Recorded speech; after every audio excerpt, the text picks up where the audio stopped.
What is going on, everybody, and welcome to another edition of College Basketball Madness. I'm your host here, Israel Rivera, here with my man Matt James. Here, I think this is the first one we did all season. I think I did the first three by myself. So, hey, look, you came on at a most important time because, ladies and gentlemen, we are previewing the NCAA tournament. It's an NCAA tournament preview show. Brackets just came out, so make sure to go fill out your brackets, ladies and gentlemen, wherever they may be. But before we start the show, please like, share, and subscribe to the podcast at Prime Sports World on Facebook, YouTube, and Twitter. And in case you missed us, you catch us on all streaming platforms where podcasts can be heard. Still loading them up there. I'm a little behind, but I might just start, putting the new ones up there just so you can hear this one. I might do that tomorrow and after the show. But anyways, also go ahead and check out our website at pswmg.com. I will be breaking the games down a little bit more in depth on those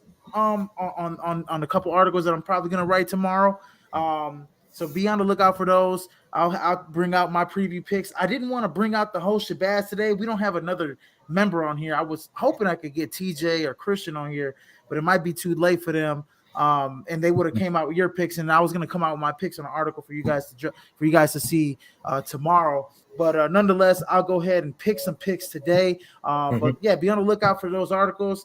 And man, I'm excited, man. This is the best time of the year, almost like when bowl season, and you got NCAA tournament, March Madness, man. We had some big games this today. Auburn won the SEC championship game. Shout out to Illinois winning the Big Ten championship game against Wisconsin. Who else won today? I think there was the AA. I'm pulling it up right now. Yeah, Auburn won 86-67, which I kind of figured, man, Auburn has like the best defense in the SEC. They were stifling today against Florida. And then Illinois was just hot coming into that game. Terrence Shannon was he had that 40-point game against Ohio State. Against Nebraska. Coming into the Illinois-Wisconsin final. And then on Saturday, we had a thriller in NC State. NC State beating North Carolina for the NCAA for the ACC championship game. ACC championship game.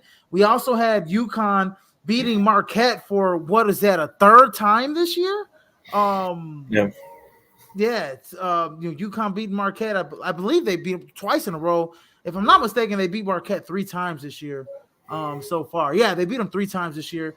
And then Iowa State winning the Big 12 championship game, obliterating the number 1 seed, actually, the Houston Cougars. And then everybody else following the suit. I mean, you had the smaller conferences as they went through those titles. We're not going to go through those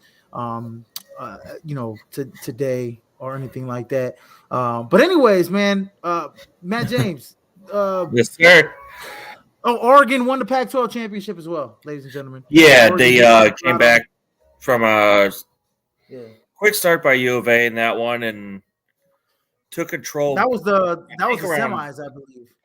That was the semis. They played. They played Colorado. That's right. Yeah, they played Colorado in the Pac-12 championship game. In the semis Friday and took down Colorado last night. That's correct. Yeah. So, and Colorado's actually in the first 4 game actually. And we'll just dive right into that first 4. Yeah, we'll just dive right into that one. So we'll start with Colorado, a battle of the 10 seeds. Excuse me. Battle of the 10 seeds in Colorado going up against Boise State. I believe the winner of that will face Florida, who is the 7 seed in the South region. Who do you got for that one? Who do you got winning that game? You know what? It's an interesting match. I had Colorado taking the Pac, especially once they made it into that final game. We'll see kind of a different, team with Boise than Oregon. And I do believe Colorado can get their act back together and take this one over Boise and present a tough match for Florida too. So I'll just stick with this one. I'm going to go with the Buffaloes in these first play-in game here. Yeah, I didn't get to see much of Boise State this year. The leading Yeah. scorer at 17 points per game is Tyson Degenhardt, 17 points per game, 6 rebounds, 1.5 assists, shooting 50% from the field, also shooting 32% from three-point land. They lost in the quarterfinal against New Mexico, 76-66. But they play in that tough Mountain West conference where I believe New Mexico made it, San Diego State. Let me look at this bracket. I believe New Mexico may have made it. New Mexico, San Diego State definitely made it.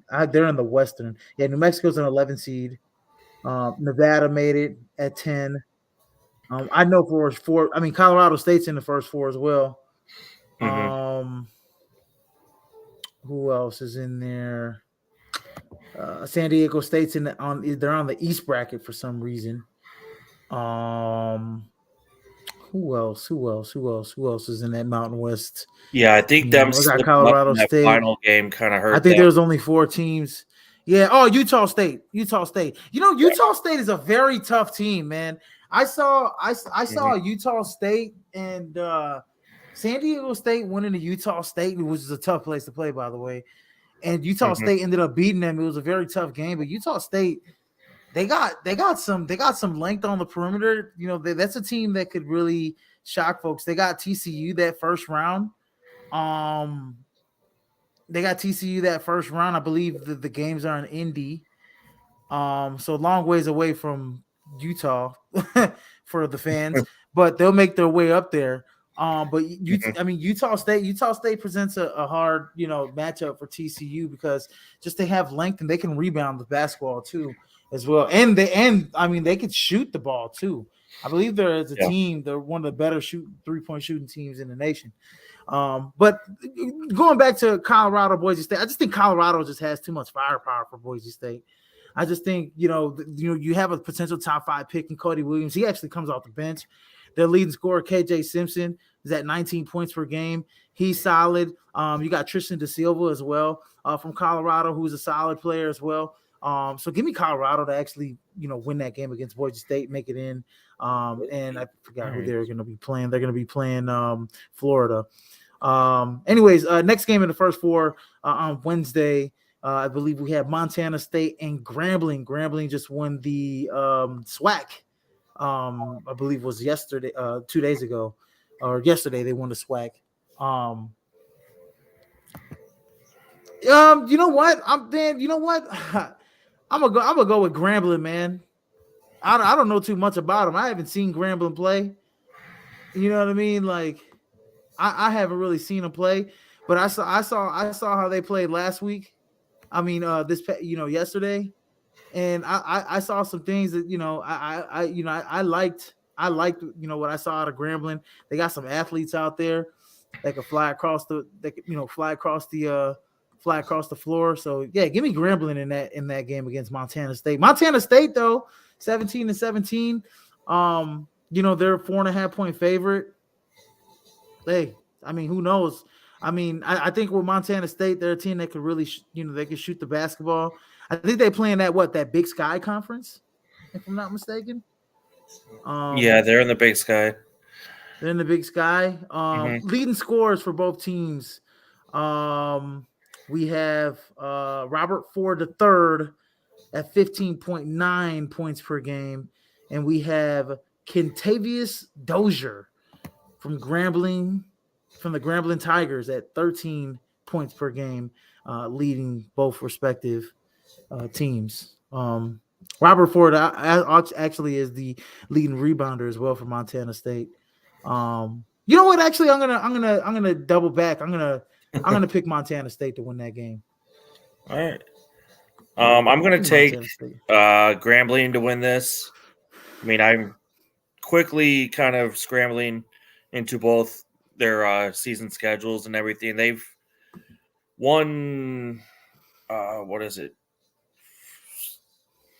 9 out of the last 10, to make that run and win the SWAC. outright, Definitely a toss and up. It's definitely a toss up. take the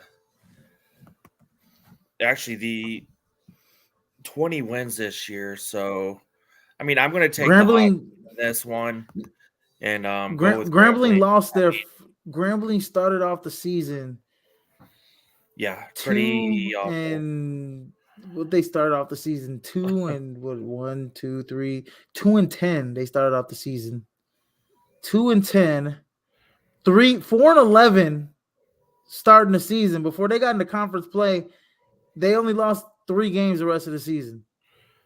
Since Yeah, 4 I and mean, they 11, played. they have won since being 4 and 11. Since being 4 and 11, this team has won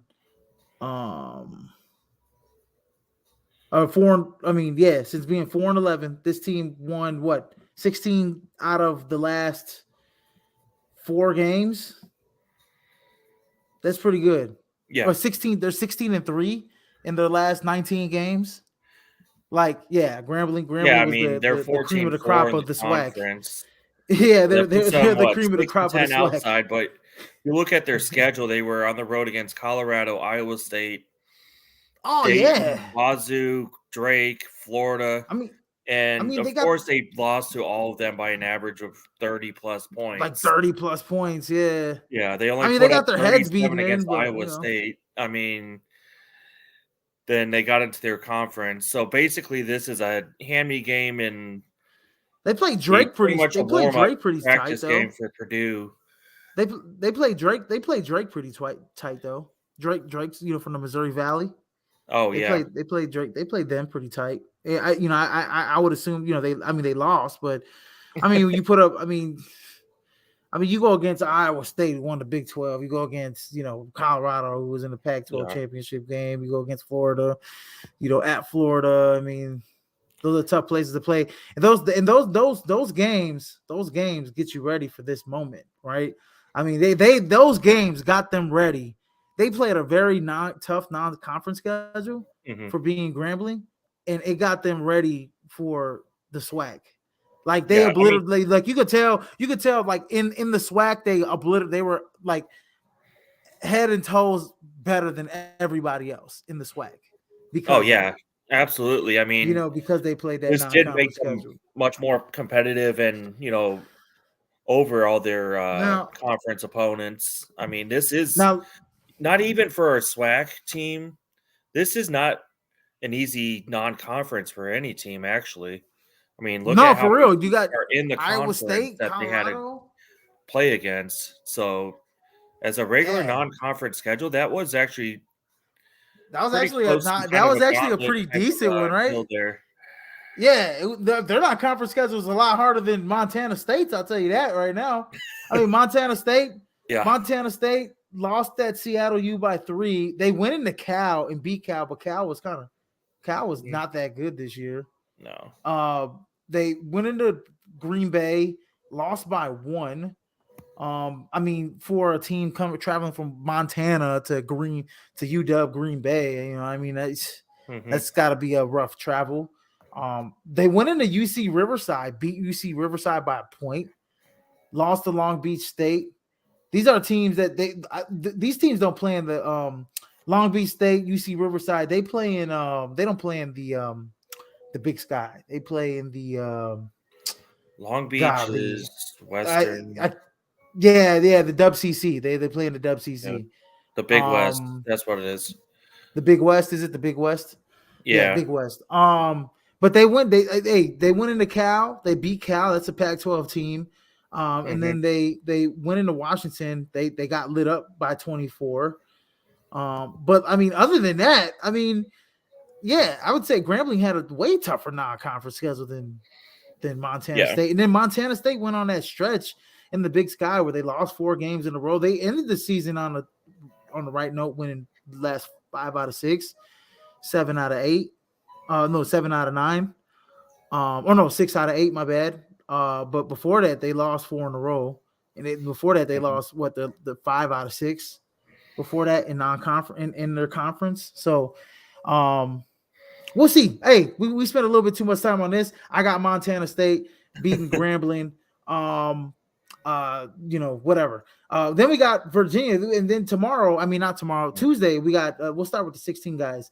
We got Howard going up against Wagner. Interesting story, fact about Howard. Howard has a guy named Seth Towns, who's an 8th-year senior, who played for Ohio State. Oh, he played he started out at Harvard. He played for he was the Ivy League Player of the Year his sophomore season. But a very interesting story because he's an 8th year. He's a very rare 8th-year senior. He had a couple medical red shirts, and then he had that one COVID year. He had the COVID year where they gave guys an extra year of eligibility. But he in all actuality, the whole time that he played in college, he only played 3 legit years. So starting this season, he still had 2 years left. He might come back for another year to play college basketball. He's not the leading scorer. He's close to it. I think he averages like 13 points per game. But he was the Ivy League Player of the Year, Seth Towns, 6'9" forward, can stretch it out. The leading scorer is Bryce Harris at 16.6 points per game. Going up against the Wagner Seahawks. And actually, Howard is favored by 2.5 points. I saw them play a little bit. I saw them in the MEAC game. They looked really good. Give me Howard to win this game, and I believe they go up against the winner. They got UNC. UNC, is going against UNC. Sacrificial lambs. Basically, whoever gets the grand prize of playing North Carolina next. I'm going to take Howard against RJ Davis and Armando Bacot, and it's going to be I'm going to do fun challenge. Same with you. I'm going to take Howard. I haven't watched much of either one, but hey, Matt's sticking up for the HBCUs out here today. So yeah. So whoever wants to go against North Carolina, have fun. So yeah, exactly. And then we have, I think, the more interesting game in the first 4 is number 10 Virginia, who everybody kind of predicted that they would probably be the first 4 out.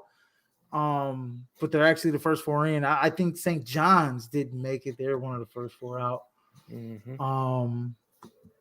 But they're going up against Colorado State, which is going to be a very interesting game, man. Colorado State, I've seen a couple of their games too. Another Mountain West team, tough team. They can really get out. They can shoot it. They can rebound. Isaiah Stevens is one of the better. He is one of the better point guards in the nation. Leads their team at 16.5 points per game. Leads their team in assists at 7 points per game. He's a guy that has been getting some NBA drafts. He's been getting some looks from NBA team franchises as well. And then on the other side, we got Reese Beekman, who's their leading, their leader in scoring for Virginia, 14.3 points per game, and the leading assist getter at 16.3 points per game. Ryan Dunn leading them in rebounds at 7 points per game. But yeah, Virginia Cavaliers versus Colorado State. Who do you see winning this game? I believe Colorado State lost to New Mexico. I want to say in the finals. Yeah, they lost of by the Mountain West. Yeah, I believe they played in that the Mountain West finals. In the semis by 13.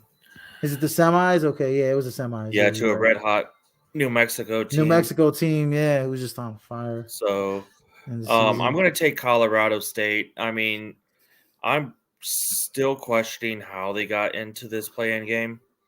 I mean, if you take a look at their schedule and resume, I mean, they've beaten Creighton, lost to St. Mary's by 3, beat New Mexico a couple times, I believe. I mean, they've been battle-tested and kept it close, and there's a lot of teams that have made it. And, I mean, they made the semis.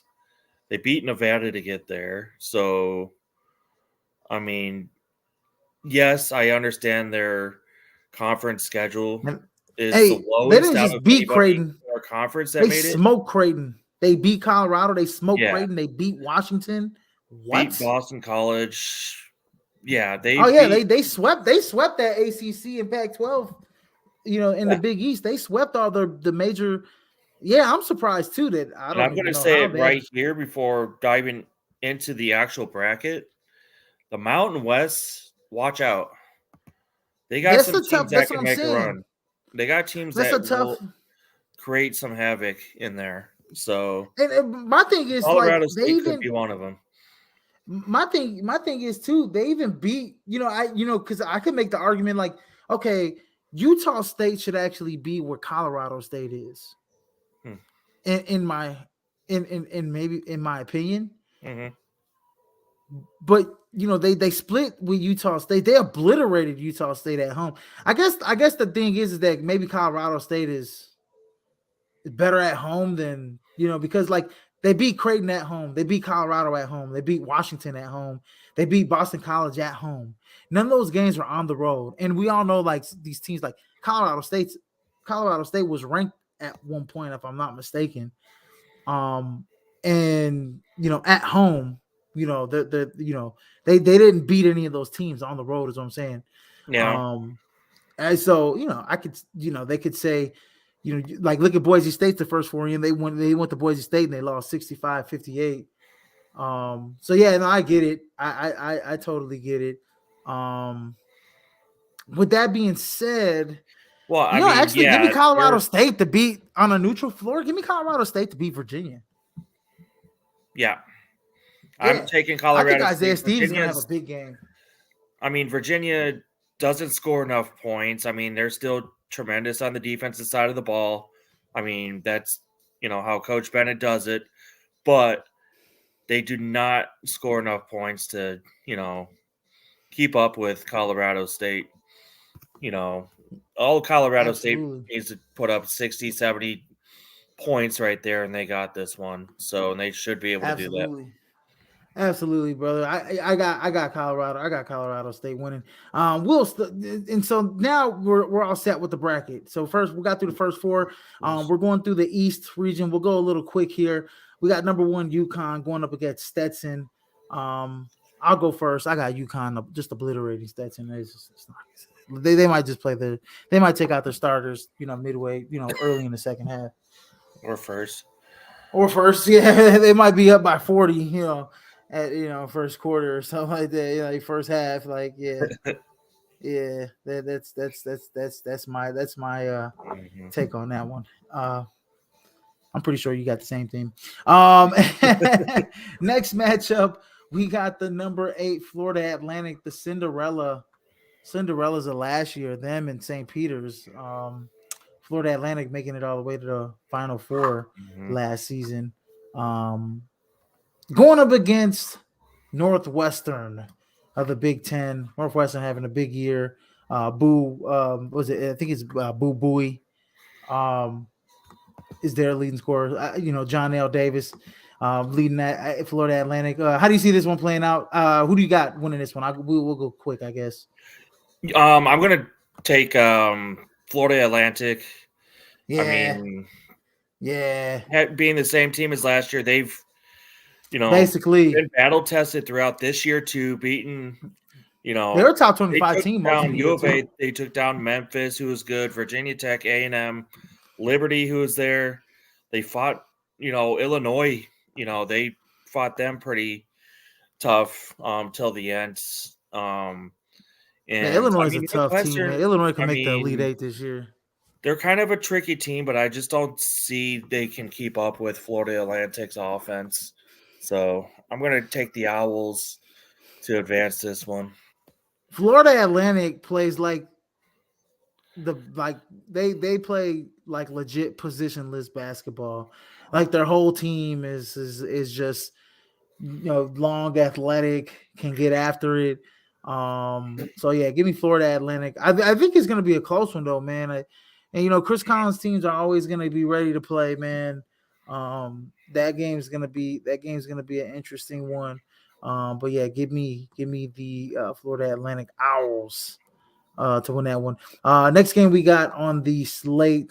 Next game we got in the East region. So we got UConn going up against Florida Atlantic in the second round. And then we got San Diego State, UAB Ooh,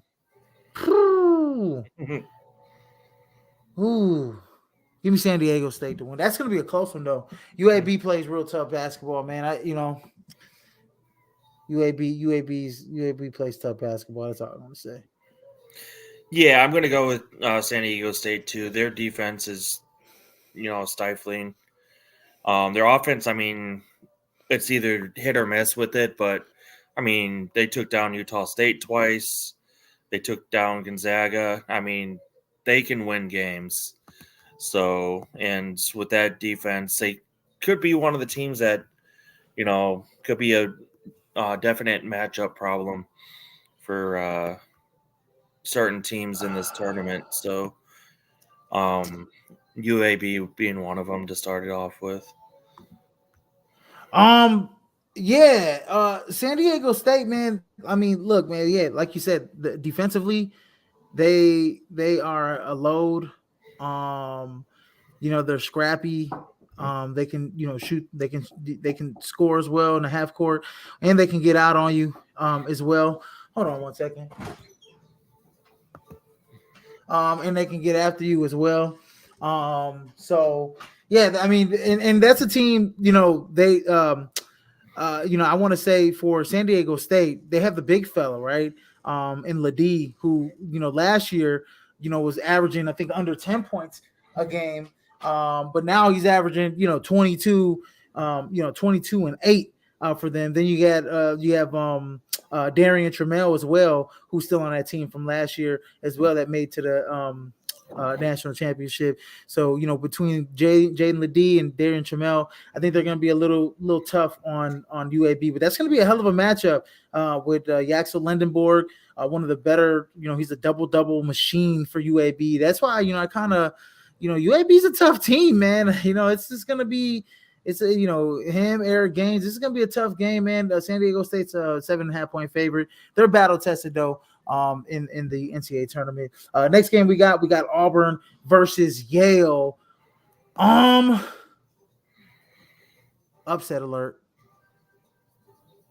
Upset alert. I am going to break people's brackets today. I am gonna go with Yale from the Ivy League to beat the SEC champion Auburn Tigers. Some about that Yale team, some about an Ivy League team playing a tough team in the first. Even though I know John L. Broome, you have Jalen Williams, you have a whole bunch of look, Auburn's gonna Auburn plays some great defense. They have the best defense in the SEC, but it's tough when you got guys that are shooting threes. You got guys that are backdoor cutting. You got guys that are playing in a system. You got guys that are going to make you beat them by the three, playing in a zone like Yale will. So give me Yale to win that basketball game against Auburn. I may be a little overzealous here, but Auburn's a 12.5-point favorite, but hey, look, we've seen some crazier things. We've seen some crazier things in the first round, of games.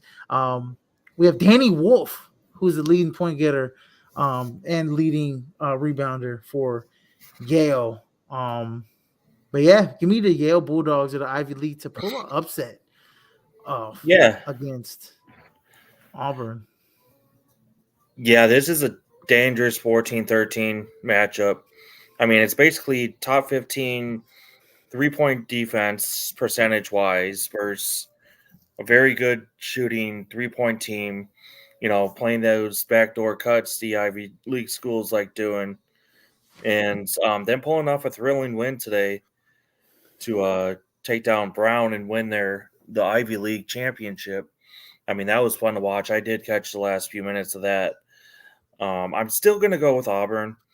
I just think their defense is a little too much overall for Johnny the Broome. Yale.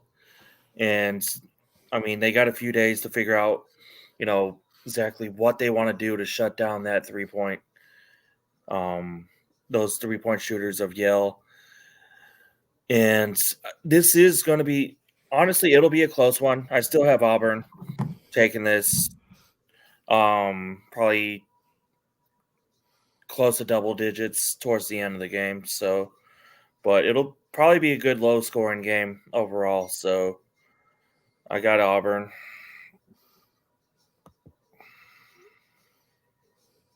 Yeah, no, give me Yale. No, next game we got in the state, we got 6-11 BYU going up against Duquesne. Give me BYU to win this basketball game. BYU playing in the Big 12 this year, they're real bad attested. Playing probably one of the better conference, the best, probably if not the best conference in college basketball in the Big 12. Give me BYU to win this basketball game against Duquesne. To go on to the round of 32.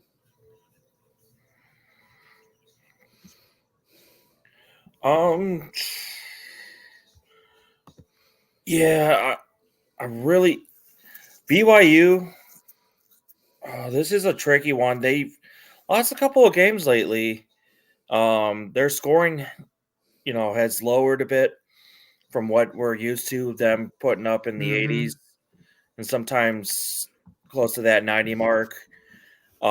Duquesne, they had a tough schedule this year and are battle tested with a close to top 20 schedule on the Ken Palm rankings. I'm going to go with the upset on this one with Duquesne and to take down BYU as the first upset in my bracket. Is that A10? Duquesne's what, A10? Or is Yes. Yeah, they're the they're A10. A10? A10? I Mm-hmm. mean, we've seen the A10 come with some very, very tough opponents. You know what I mean? Like, Mm-hmm. I mean, very, very tough teams. You think about those like Xavier teams, those St. Joe's teams. Um, Yeah, this is gonna be the I could see Duquesne beating BYU. BYU's like I said, man, neutral site game. What I said about Illinois, but I give me BYU to win that basketball game. 7.5 point favorites. They can really shoot the basketball. They share the ball. They're really fundamentally sound.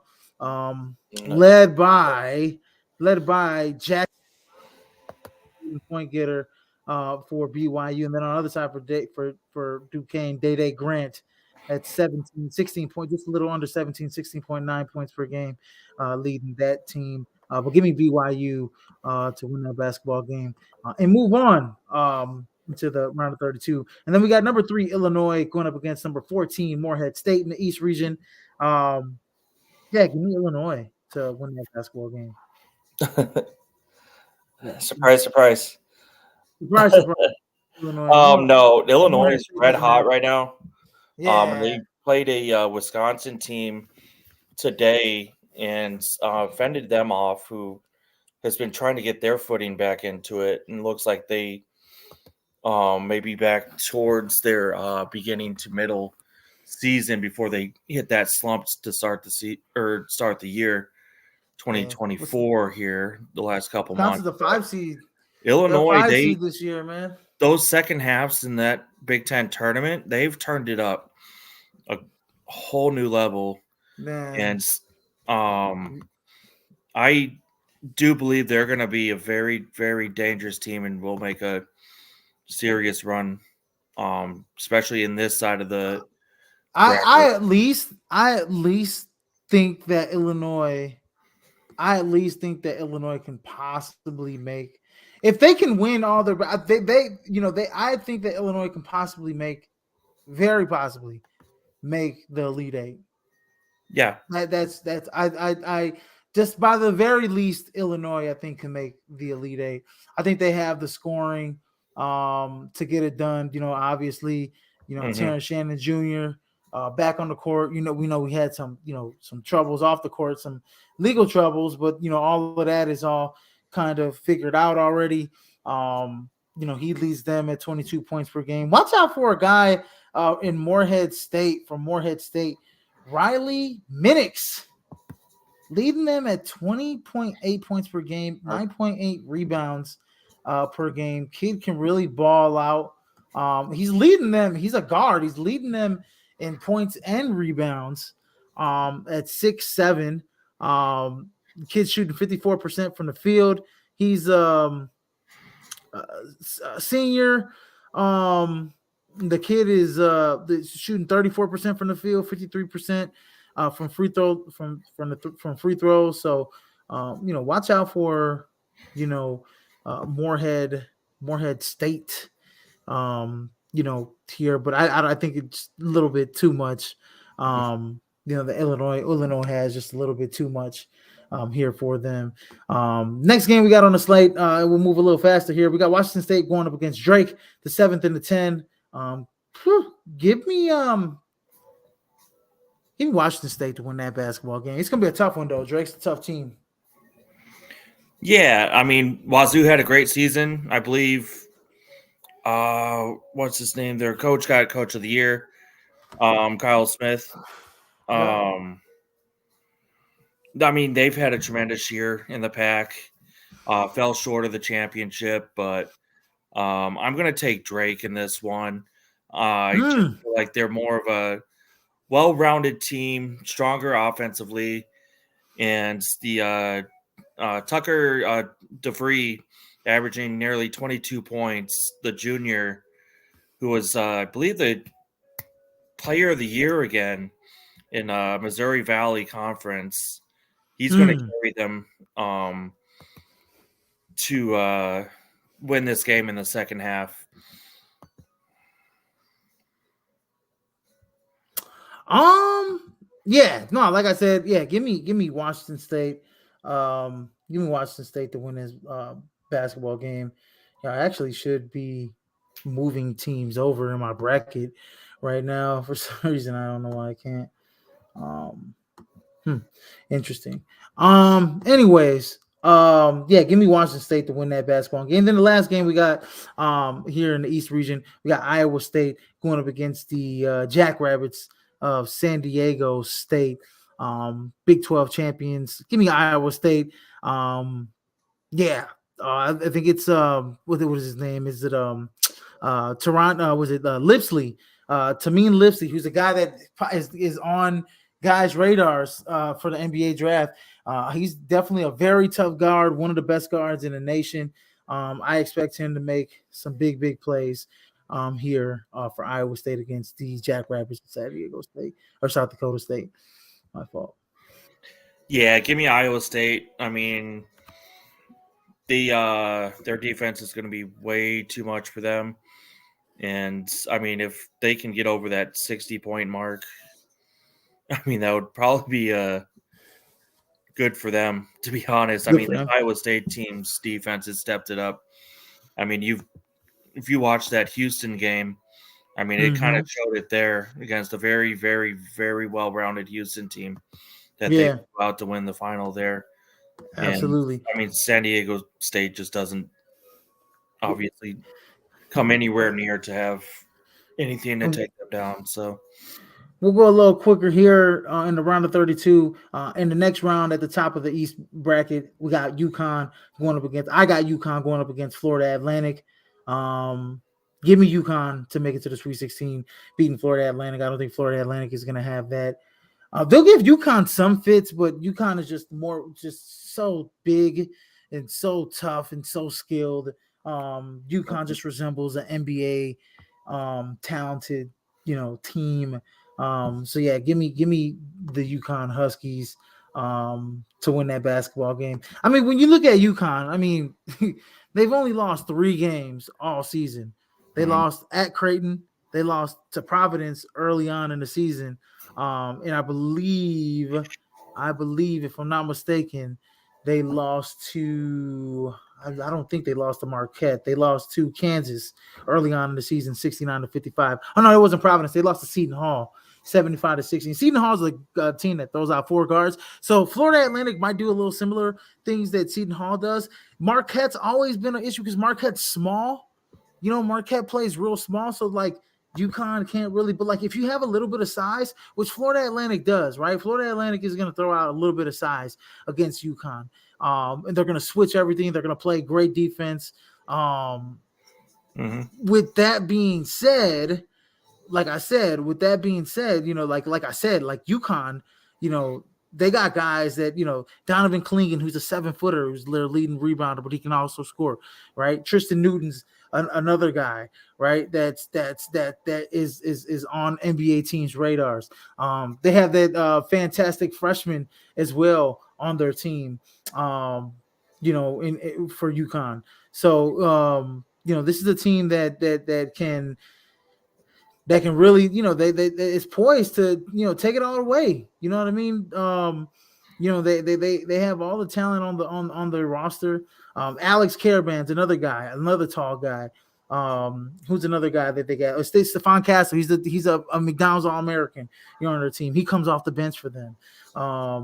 You know what I mean? Like, this is the team that is really, they can really get after. They can shoot the ball. They're very skilled, and they're big as well. So, they're looking to go back to back. It's tough to go back to back in college basketball, but like I said, I think that Florida Atlantic is going to do some things that maybe Seton Hall did, some things that Creighton did.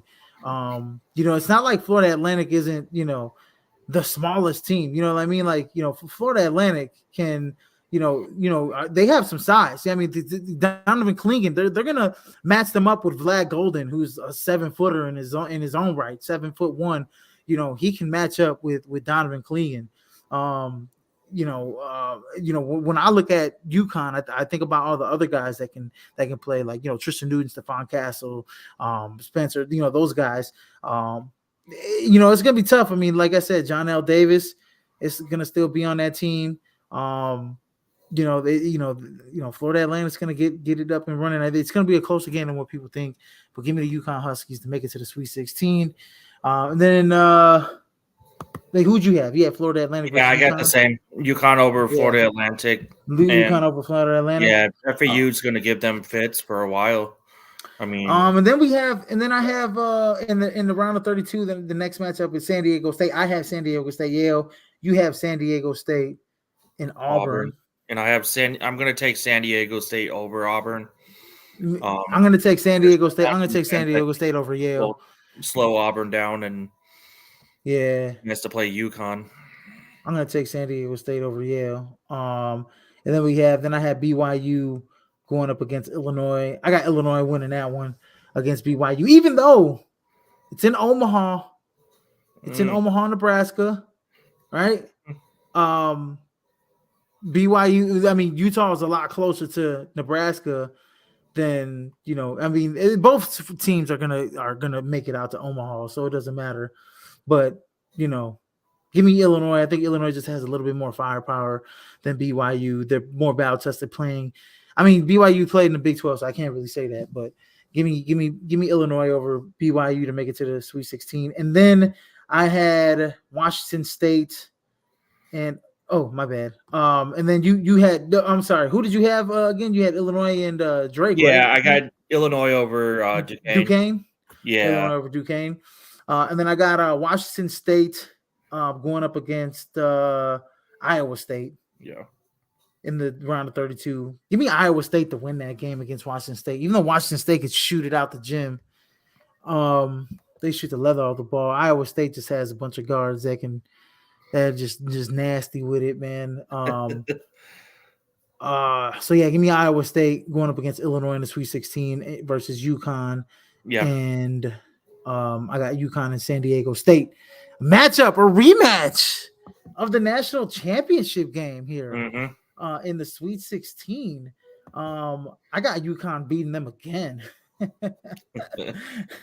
got UConn beating them again, making it to the Elite Eight. And then when it comes to Illinois and Iowa State, very, very tough game, but give me the University of Illinois going against UConn in the Elite Eight. Yeah, I don't know who got in the Elite Eight here out of the East region. Yeah, we got pretty much everything the same. I'm going to take UConn and take the region. But Illinois, I mean, watch out. They could take UConn if they can keep it close in that first half and make the necessary adjustment and stay red hot in that second half. But I think UConn will take it in the last few minutes of the game. So just more experience, more talent overall than You Illinois. know what? I would have loved to see. I would have loved to see like Kofi Coburn going up against his UConn team with like Terrence Mhm. Shannon Yeah, and all those boys. I would have liked to see that, this season, as opposed to whatever last season have. I would have liked to see that matchup because I would have wondered how that would have, what I mean, like how that would have played out. You know what I mean? Obviously, I mean Illinois, has really had obviously Terrence Shannon Jr. He scored 34 today. I mean he had 40 and then he backed it up with 34 against Wisconsin. I mean those Chicago kids, man. I mean dude, he literally is lighting them up, man. Ty Rogers is another dude. I think he went to Thornton, another Illinois kid. Oh no, Ty Rogers he didn't go to he. I don't think he went to Thornton. I might be wrong though. I think he did, if I'm not mistaken. I'd have to look that up. No, he's from Michigan. Um, I might be thinking of another kid, but you also have who else is on this Illinois team? Who's the tall kid that can really stretch it out. Looking up his name, called Coleman Hawkins. Coleman Hawkins is a guy that can play inside outside versus UConn. I mean, Illinois got they got some. I think UConn has some size too. Illinois has some size too. I mean, they got some guys that can go inside outside. But I do like UConn to beat Illinois in the Elite Eight to make it to the Final Four. Sorry, but I just do. That's just my pick. They're a tough team, man. I mean, that's a tough team, man. That's a tough team. So yeah, give me UConn in the Final Four as well, and then go a little quicker here. Going to the West region, we got North Carolina going up against. I had Howard. I got North Carolina beating Howard um, in the first game. yeah, I got UNC. Yeah, I got UNC as well. And then the next game we got Mississippi State going up against Michigan State. Um, yeah, Michigan. I mean, hey, another Izzo team. Another team led by Tom Izzo. He just keeps struggling out. You know, teams that make it to the tournament. I like this game. Malik Hall, Tyson Walker. They'll be handle fits for Mississippi State. But Mississippi State has a freshman, a true freshman here, and Josh Hubbard, man, who could really fill it up. He's their leading scorer at 17 points per game. Didn't have a good semifinal against Auburn. But I think he'll show up. I mean, he's a freshman. He's a little he's a microwave kind of scorer at 5'9", 5'10". But give me Michigan State. They just got more size, more athleticism. I think better coach team than Mississippi State is. Yeah, give me Michigan State. I mean, it's tough to go against Izzo, especially in this kind of matchup.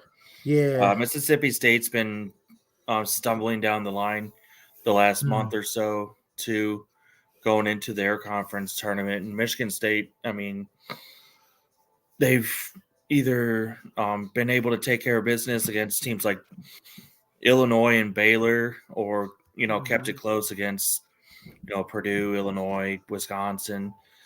I mean, they've Absolutely. honestly, I mean, this is a toss-up, but don't go against Izzo.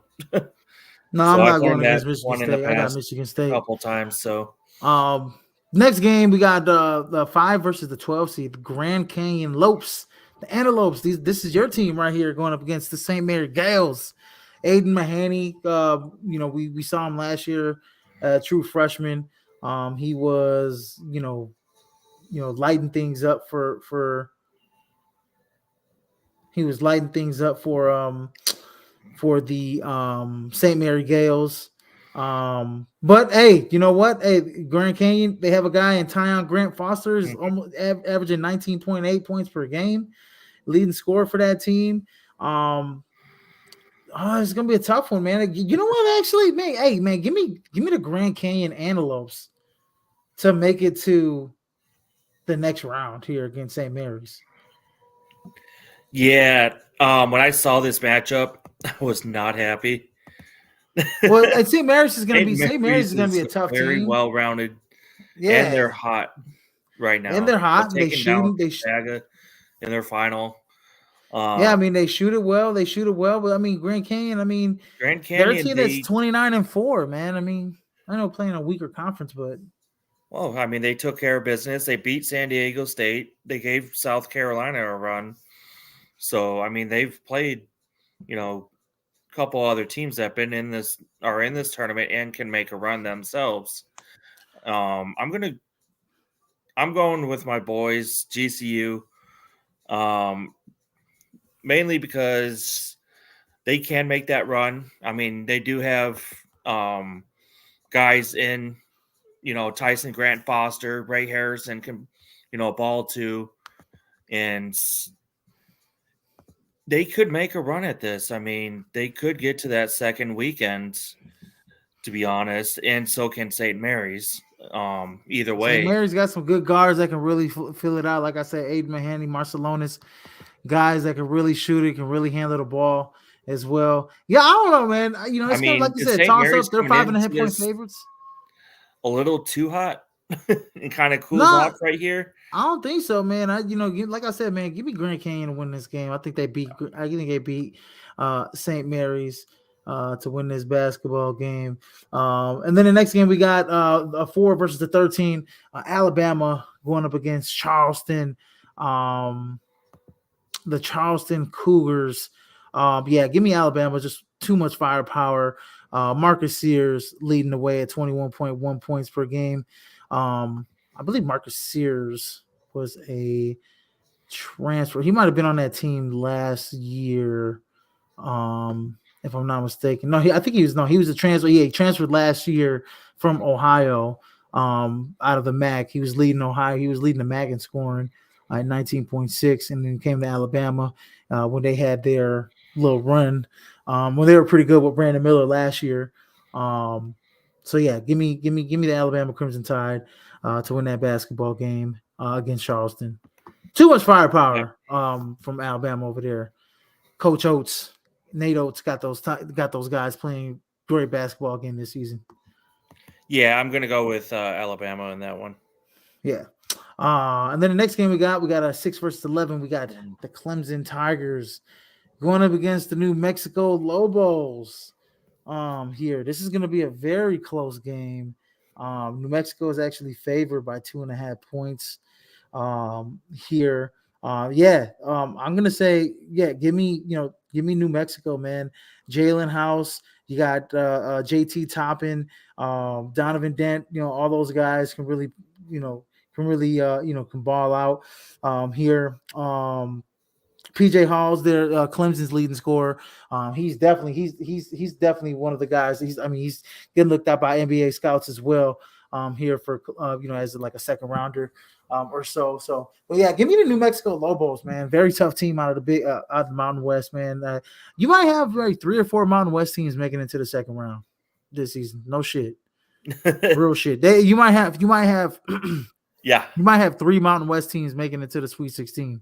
To be Yeah, honest with you, absolutely. because I mean, I like Utah State too. Yeah. We'll get to that one, but yeah, I do have New Mexico making some noise in this region, and they're coming in red hot. ASU transfer Jalen House, Yeah. Eddie Mm-hmm. House's son. Yep. Got to watch some of that, seeing them celebrate that, and I mean they took down San Diego State twice this year, and pretty comfortably the first time. So, I mean, Mm-hmm. this team brings it, and they're not afraid to. So, and honestly, right before the conference tournament started, about a week or two before that, this was one of my teams I was looking at to see how well they could do in their conference tournament and be that dark horse, Mm. to make a run at like the 10, 11, 12 seed right there, maybe even 9. If it played out that way, but they got the 11. Right. They got a fairly favorable matchup. They can, take down Clemson first round here. And I mean, I think they can make a run. So, and stay hot. Yeah, absolutely, absolutely. Yeah, next game we got on game we got Baylor Bears going up against Colgate. Um, here, I believe Colgate. I wonder if they play in the Patriot League. I was gonna say they play in the Ivy League. They play in the Patriot League. Going up against the Baylor Bears. Whoo, yeah, give me Baylor. They should win this game, but man, I wouldn't be surprised if possibly Colgate, does some things to make it a little tough on them. First round, Colgate coming in there, kind of, very hot. Won the Patriot League, obviously. Iowa State coming, Baylor coming off that semifinal loss against Iowa State, 76-62.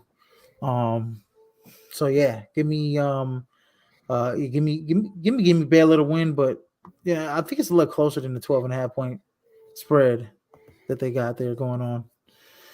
Yeah, no, Um, absolutely. I mean, this is what fourth or fifth straight year they took down or they played Tennessee and Wisconsin, who were high seeds, and gave them a run for their money. And don't be surprised if they do it to Baylor. But mm, um, I mean, Scott Drew's offense will be probably a little too much towards the end in this one for Colgate. But I would not be mm-hmm. surprised if Colgate pulls this off if they can slow that offense down just enough. A little too much athleticism there. Yeah. Next game we got number 10 Nevada Wolfpack going up against the number 7 Dayton Flyers. Got Dayton being led by Deron Holmes the second, but 20.4 points per game and 8.4 rebounds per game. And then on the other side, you got Jared Lucas leading the way for the Nevada Wolfpack. Very tough team, Nevada. This is a toss up too, but give me Dayton to win this game. I like Dayton actually, man. To to possibly make it to the Sweet 16 this year. I think Dayton's a team that can really get out, explosive. I know they lost to Duquesne 65-57 in that final or whatever that game was. I believe that what was that the semifinal or the quarterfinal game, but the quarterfinal game. But Dayton did enough. They're a top 25 team pretty much most of the season. They did enough on the year. The resume spoke for themselves on the year. Looking at their non-conference schedule as well. I mean, they lost a close one in Northwestern, but they beat the Johnnies. They played Houston. Lost by 14 to a Houston team, but beat SMU, beat Cincinnati. This is a team that can they beat LSU as well. So this is a team that Dayton that is as tough as well. So yeah, give me Dayton to win that game Yeah. I mean, against Nevada. looking at all the 7-10 matchups, I'm just going to put it right here. We got a lot of good, 7-10 matchups again this year. Yeah. I'm going to take Nevada in this one. Mm. So I just think they're going to be able to slow them down and, put it up, points up against Dayton to get into the second game Yeah. against U of A. The next game we got number 15 Long Beach State going up against number 2 Arizona Wildcats. Give me Arizona to win. But if Caleb Love plays like he has in the last couple games, I expect Arizona to be a easy out. To be out very quickly in this NCAA tournament. He has to really pick his game up if they're like wrong time to be. I know they're blowing USC out. I think he only, but against Oregon in that loss. I mean, has shot terribly in the last 3 games that he's played. So he's got to pick up his play if they want to go far in the tournament. Mm-hmm. And he's arguably having his best season of his college career. UNC transfer. I mean, he was part of those real good UNC teams. But he has he has a chance to do something special with this Arizona team. Real talented, really, really talented team. Omar Ballo is a handle down there in the post. 7-footer. He has a double machine, 13 and 10 this season. He's a handle for guys. down there. And yeah, in Arizona, man, is just a handle in its own right.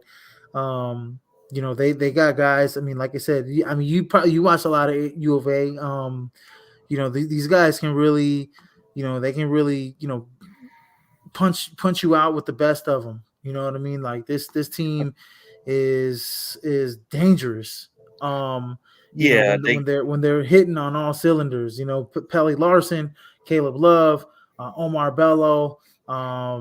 You got a couple of the guys coming off a bench, KJ Lewis, Jaden Bradley. Those guys. They go deep, man. They go deep. Krivis coming off the bench as well. They go around 8 deep. So we'll see. yeah. I mean, U of A's definitely one of those teams that they are hitting on all cylinders. They can take, you know, anybody any day, but Mm-hmm. they've been so inconsistent, over the last few weeks Yeah. over on their play that you don't know who's gonna, which U of A team's gonna show up. So Right. Right. No, I agree.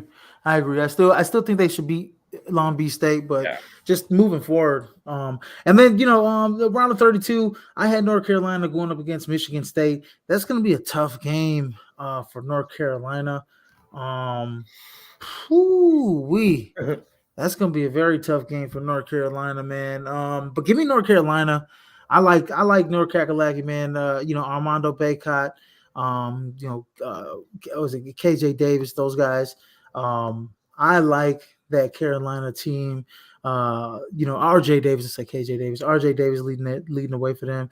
I like that Carolina team to go at least maybe to the Elite Eight. We'll see here, but that's a very tough team. One of the best teams in the nation. I got them beating Michigan State in the second round. Same thing or Michigan yeah, State? I'm going the same thing. I mean, Michigan Same State thing. will give them fits early, but North Fits Carolina's early.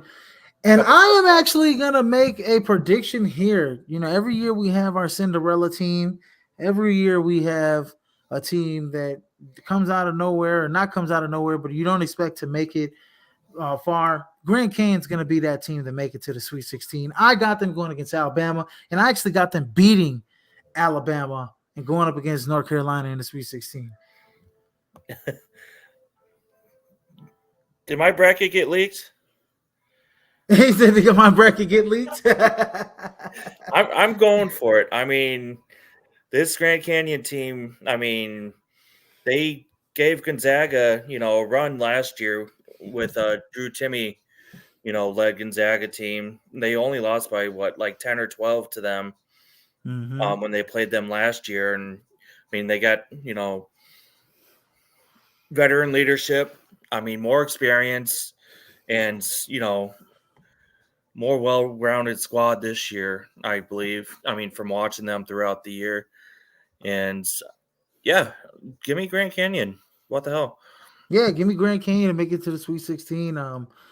We'll see. I got to go through a couple more picks to think if they can have a chance to beat North Carolina. I have to think about this for a second here. Um, Next matchup, I got New Mexico going up against Baylor. I actually got the Lobos making it to the Sweet Uh, 16 as well, beating Baylor this season. I'm telling you, man, there's gonna be 3 or 4 Mountain West teams in the Sweet mhm. 16. San Diego State's one of them. This bracket, we got New Mexico making it to the Sweet 16 on my bracket, at Uh-huh. least. I was gonna say, you sure it didn't get leaked? I got New Mexico. He got New Mexico making it to Red the Sweet hot. I 16 mean, as Jalen well. House is playing, top of his game right now. I mean, the whole New Mexico team's coming along. So, Yeah. I'm good. Give me New Mexico. I mean, Baylor. I mean, you never know. Baylor could be one of those teams that could, run this region themselves. But Mm-hmm. give me New Mexico. Yeah. And then the next game, I got Arizona going up against Dayton. I think you had Nevada beating Dayton, right? I do, and I got You did. Nevada beating U of A. You got Nevada beating U of A. I actually have Dayton beating U of A. I think what U of A. I think if they're not making their 3-point shots, they fall into a little bit of trouble because then they start forcing their offense. Like Caleb Love the Hmm. other day was forcing his offense against Oregon. I mean, shot like 4 or 5 threes that just clinked off the back end of the rim. They were just not close. And when they're not falling and they go as Caleb Love goes, right? If he's like sensational, then they're. But look, he's got to turn it around real quick. And I mean, it's more pressure in the NCAA tournament than ever. So you have to really perform. My thing is with him, it's like, okay, if your 3-point shot isn't falling, take it to the hole, maybe get to the free throw line, get some easier buckets. But this Arizona team sometimes makes it a little difficult on themselves. This is a team that cannot rely on Omar Bello to, they can't rely on him. Like, they can rely on him, but they can't rely on him to take them to the Sweet 16. Give me Dayton. I think their guard play is going to be better. Give me Dayton. Going up against New Mexico in the Sweet 16. So we got a 7 and an 11 that may make the Elite 8 this year out of this East region, West region. Very exciting stuff for me. You have Nevada going up against New Mexico. Battle of the Mountain West. Battle of the Mountain West. That's gonna be an interesting matchup. So then I got North Carolina going up against Grand Canyon in the Sweet 16. And man, unfortunately, I think Grand Canyon's gonna keep it close majority of the game versus North Carolina. But I think in the later halves of the second half, the latter part of the second half, I think North Carolina pulls away. Yeah, against Grand Canyon. Good season though to make it to the C16 though. Absolutely. I mean, it's been a fun ride. I mean, I'm taking this as I took the Diamondbacks run to the World Series. Yeah.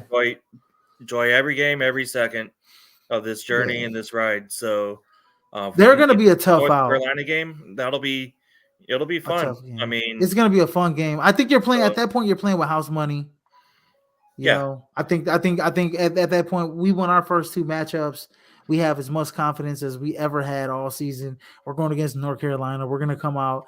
I'm going to anticipate, and I am going to say that Grand Canyon has the lead going into halftime in this game. I'm going to predict that Grand Canyon in this game will have the lead at halftime, and they'll have the lead majority of the second half until the latter parts of the second half where North Carolina wins, maybe by, but they're not going to win by double digits. I think North Carolina wins by 6-7 points. That's what I see. I mean, I think Grand Canyon will keep it close. Yeah. They won't be leading. As long as they can keep it within, 10 points or so, they're a good second half team. They make the necessary adjustments in the second half, to start the half, and especially going stronger as the half goes along. So, yeah, I think they'll keep it somewhat close in that game for a while. But once it hits that 10 to 12 mark to go North Carolina, that's when they'll start to take over. I'm not necessarily worried about the guard play. I'm not necessarily worried about the guard play. I'm worried about how big North Carolina is going to be down there. Like Armando Baycott's going to be a tough handle for Grand Canyon that might wear them out. Yeah, and put them in foul trouble as well. Well, GCU doesn't play a full, bench either. Yeah. So by that point, they're going to be pretty worn out, especially in that type of game. Yeah, I think with GCU, you're going to have to. Obviously, they play a little smaller than some teams, but I think playing small is going to play to their benefit against North Carolina because you're going to force Armando Baycott to come out, but then on the other end, you got to guard that guy. But yeah, give me North Carolina to make it to the Elite 8. And then in the Sweet 16, I got New Mexico. On the other side, I got New Mexico going up against Dayton in the Sweet 16. I'm actually going to go with New Mexico to make it to the Elite 8 against North Carolina. Some about those Mountain West teams, all of them are tough this year. I'm really showing out with the Mountain West teams, but New Mexico makes it to the Elite 8 against North Carolina. Yeah, give me New Mexico too. Nevada had, troubles with them, facing them this year. I don't think they beat them once this year, so I'm going to have that continuing. Yeah. So, and then in the Elite 8,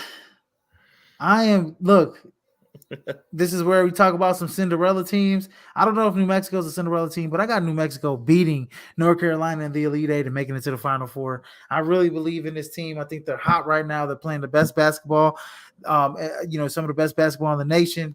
so far this season.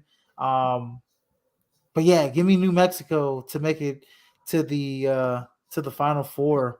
Um, this is a team that has has the makings of making a big run. They won they won their Mountain West. They're a team that is poised to to make a run like this to the Elite Eight, Final Four. So Jalen House, like you said, is playing some of the best basketball that you've seen. I think he'll play his way definitely onto an NBA roster after this season. So yeah, give me, and it's not like they can't go against guys with size.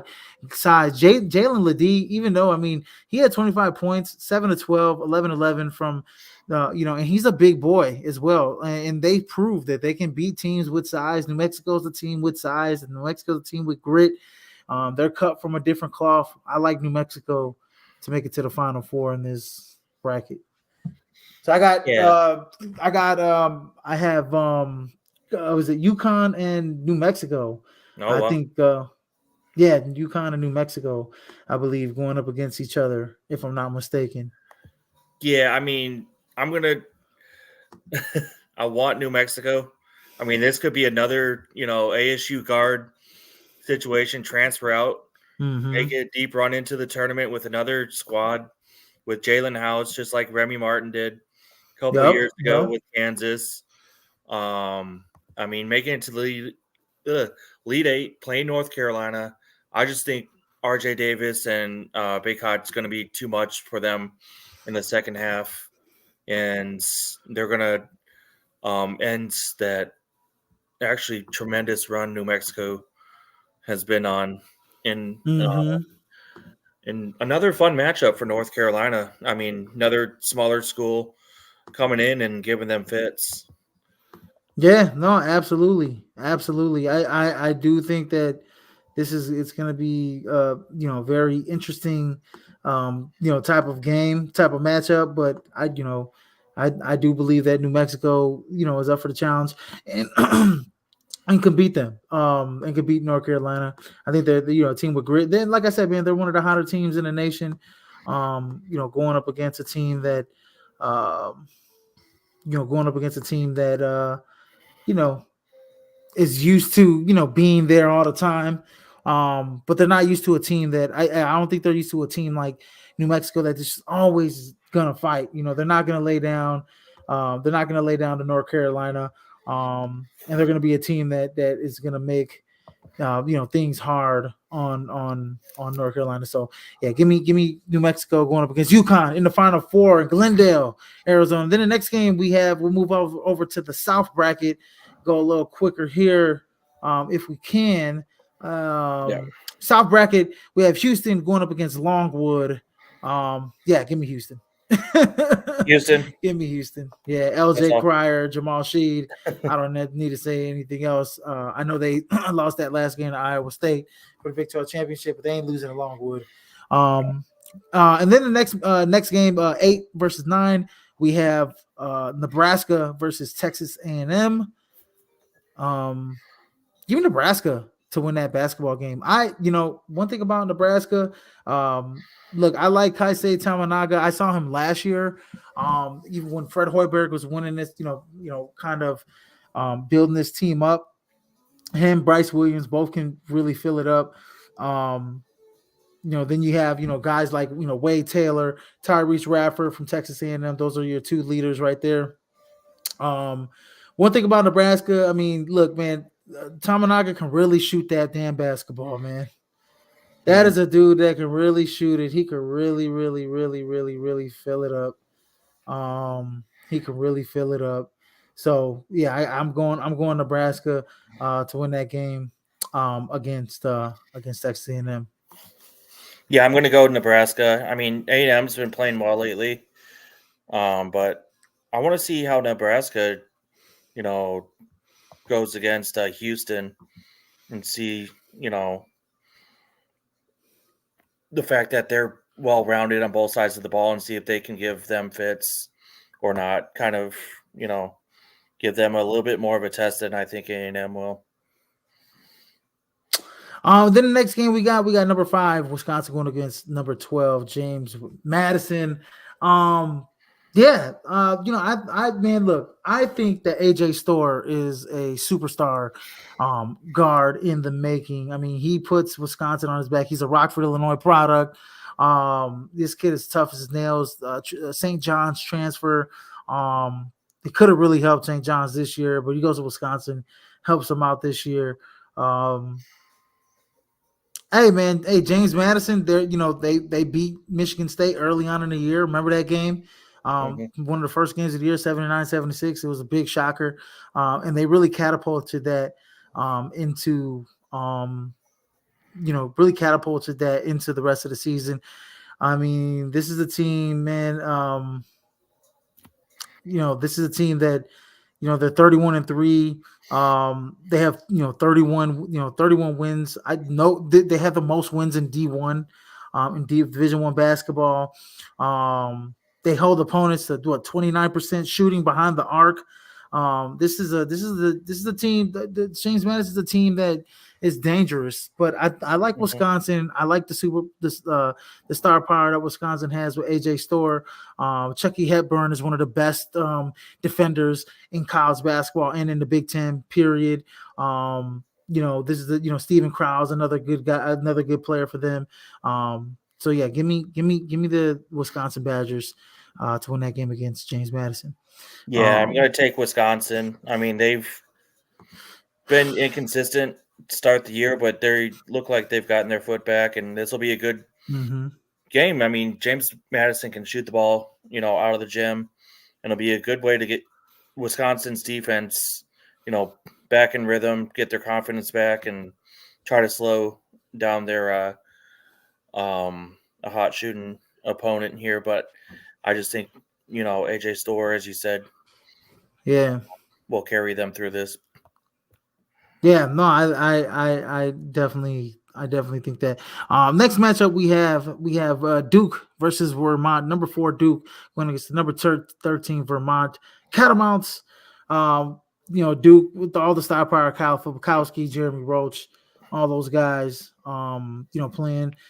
Duke has lost 2 in a row. Um, they come in, kind of looking a little tired here. They have a 6-man rotation, pretty much. Very balanced offense. Everybody's shooting. Everybody's going. Averaging double digits or more. That's on their team that plays for them. So that's something. But hey, man, hey, Vermont, man, if they start getting hot, Vermont has a very tough defense. They have a top 10 defense in college basketball. This could be a tough matchup for Duke, but I think Duke pulls it out in the end. It's gonna be a very close matchup, in my opinion. Yeah, I mean that 6-man rotations, starting to bite Duke pretty majorly. I think Mm-hmm. they get out of this one um, without too much harm, but watch out for the next game. Yeah, absolutely. Absolutely. And then the next game we have on a slate, we got Texas Tech going up against the ACC champs, NC State Wolfpack, coming off of their big win against North Carolina. Um, yeah, give me NC State. I think they're hot right now, man. I think NC State is a team that I mean, Texas Tech, obviously, man. Texas Tech is a very tough team, led by Pops Isaac. Pop Isaac is a really good point guard, man. This guy's looking like a first rounder, possibly, in the NBA draft. But this is a team this is a team that can really get after it. Um, One thing I will say this, Texas Tech, not the greatest, not the strongest rebounding team, in the nation. While NC State, can showing that they can really, get off of it, get on the glass. So give me NC State to win this basketball game here. Yeah, I mean another ASU guard transfer with DJ Horn, helping Mm-hmm. lead the way here for NC State.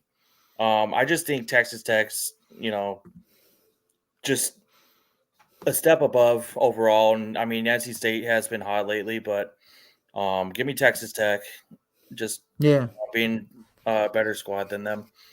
Absolutely, absolutely. And then the next game we got Kentucky, the Kentucky Wildcats going against Oakland. Man, I love Kentucky, man. Big Rob, I call him Big Rob Dillingham. Him, Antonio Reeves, Reed Shepard. Those three guys right there alone are a handful for guys. This is a team that for Kentucky they have one of the best offenses in the nation. They have 5 players averaging over 10 points per game. Seven with that, seven that average over at least 7.5. I forgot DJ Wagner's on this team as well. Defensively, though, this is where they are not good at all. They're one of the worst defensive teams in the league in the nation, but they're one of the best offensive teams in the nation. So you got to pick your poison with this young team.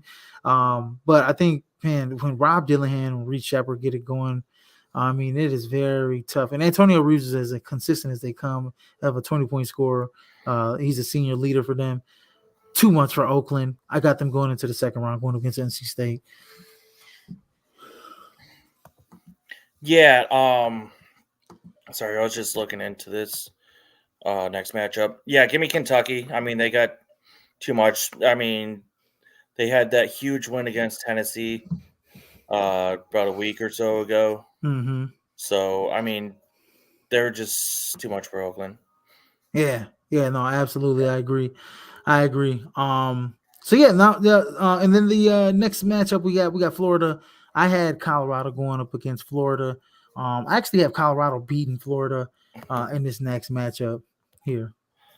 Yeah, give me Colorado too. I just think they're, better on the road overall. I mean, Florida's had their woes, you know, playing in neutral and on the road.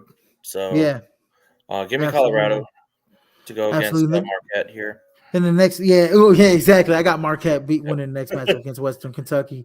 I think Tyler Kolek, Cam Jones, especially Tyler Kolek, he's one of the best point guards in the nation. Being compared to Steve Nash is Mm, something, ain't it? He's definitely a first round talent.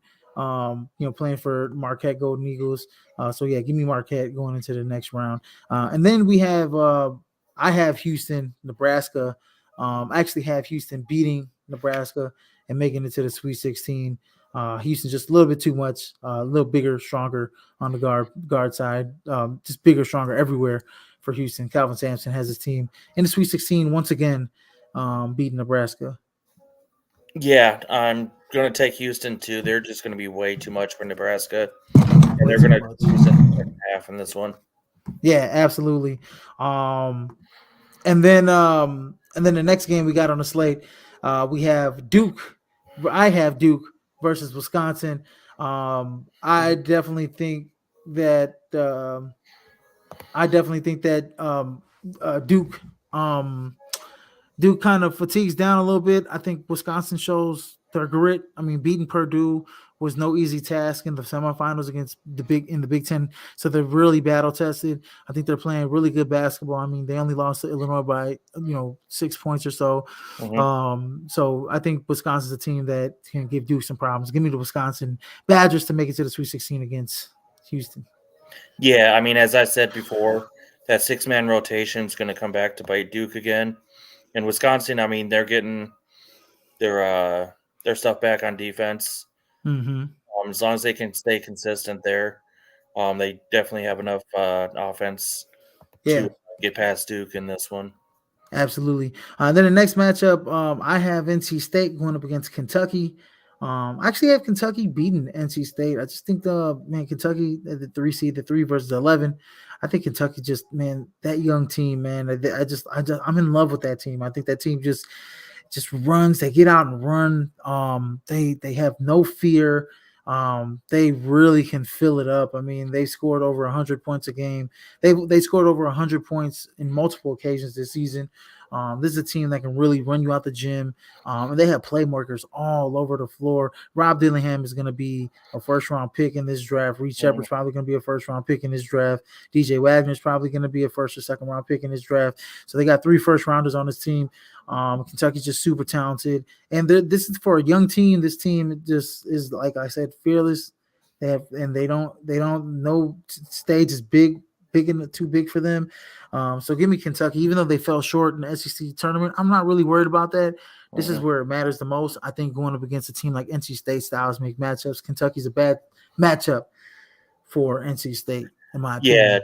give me Kentucky too. I mean, Texas Tech won't be able to, stick with Kentucky's offense.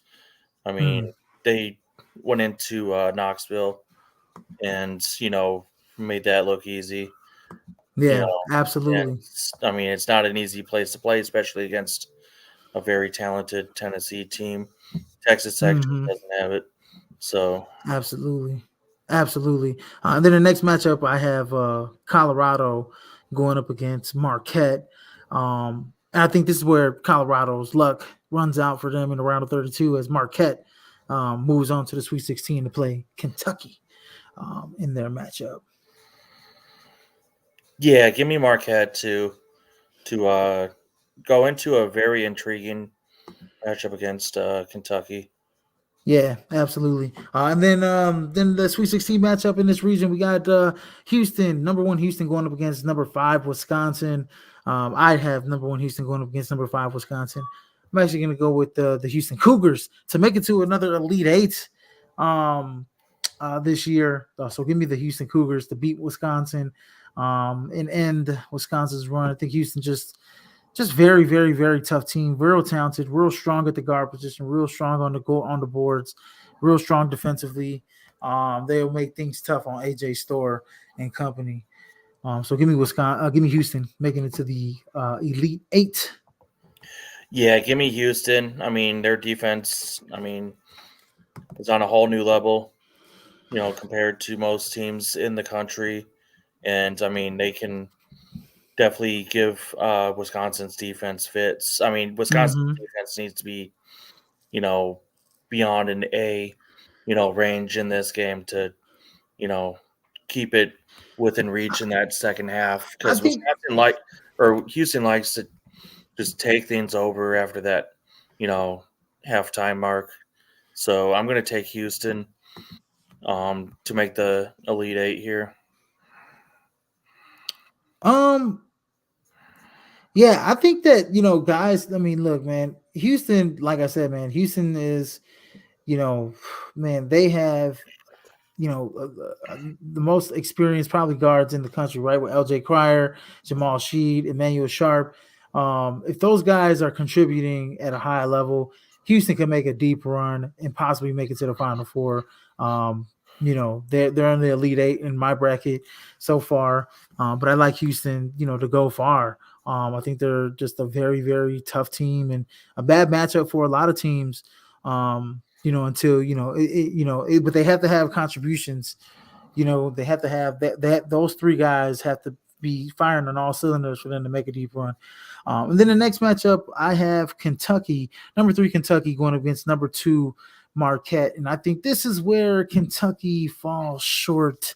I think the inexperience here going up against a guard laden. See, the thing is with Marquette is that they have problems with teams that have size. Now, Kentucky does have some size, but I think Marquette's guard laden, you know, guard late like Tyler Kolek is one of the best guards in the nation. I think Marquette is just when it comes to Kentucky, the only way Kentucky I see Kentucky winning this game is if like Reed Shepard and Rob Dillingham are special. They have to be special in this game, and then the win. Antonio Reeves is going to do his thing, but those two guys, those two freshmen, they really have to be on their game for them to win. I think one of them doesn't get it done. Give me Marquette to win that game going into the Elite Eight against Houston. I got Kentucky in this one. Ooh. I've been impressed with, them going into these big game, big name matchups this season and taking care of business, especially as of late in the Mm. last couple months. They've had some very key big matchups on the road too.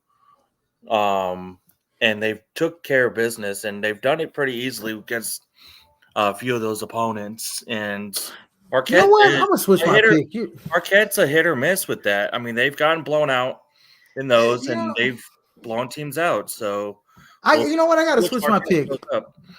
I gotta switch my pick. You know what? You're right. I gotta switch my pick because you know what? I get to think about it, man.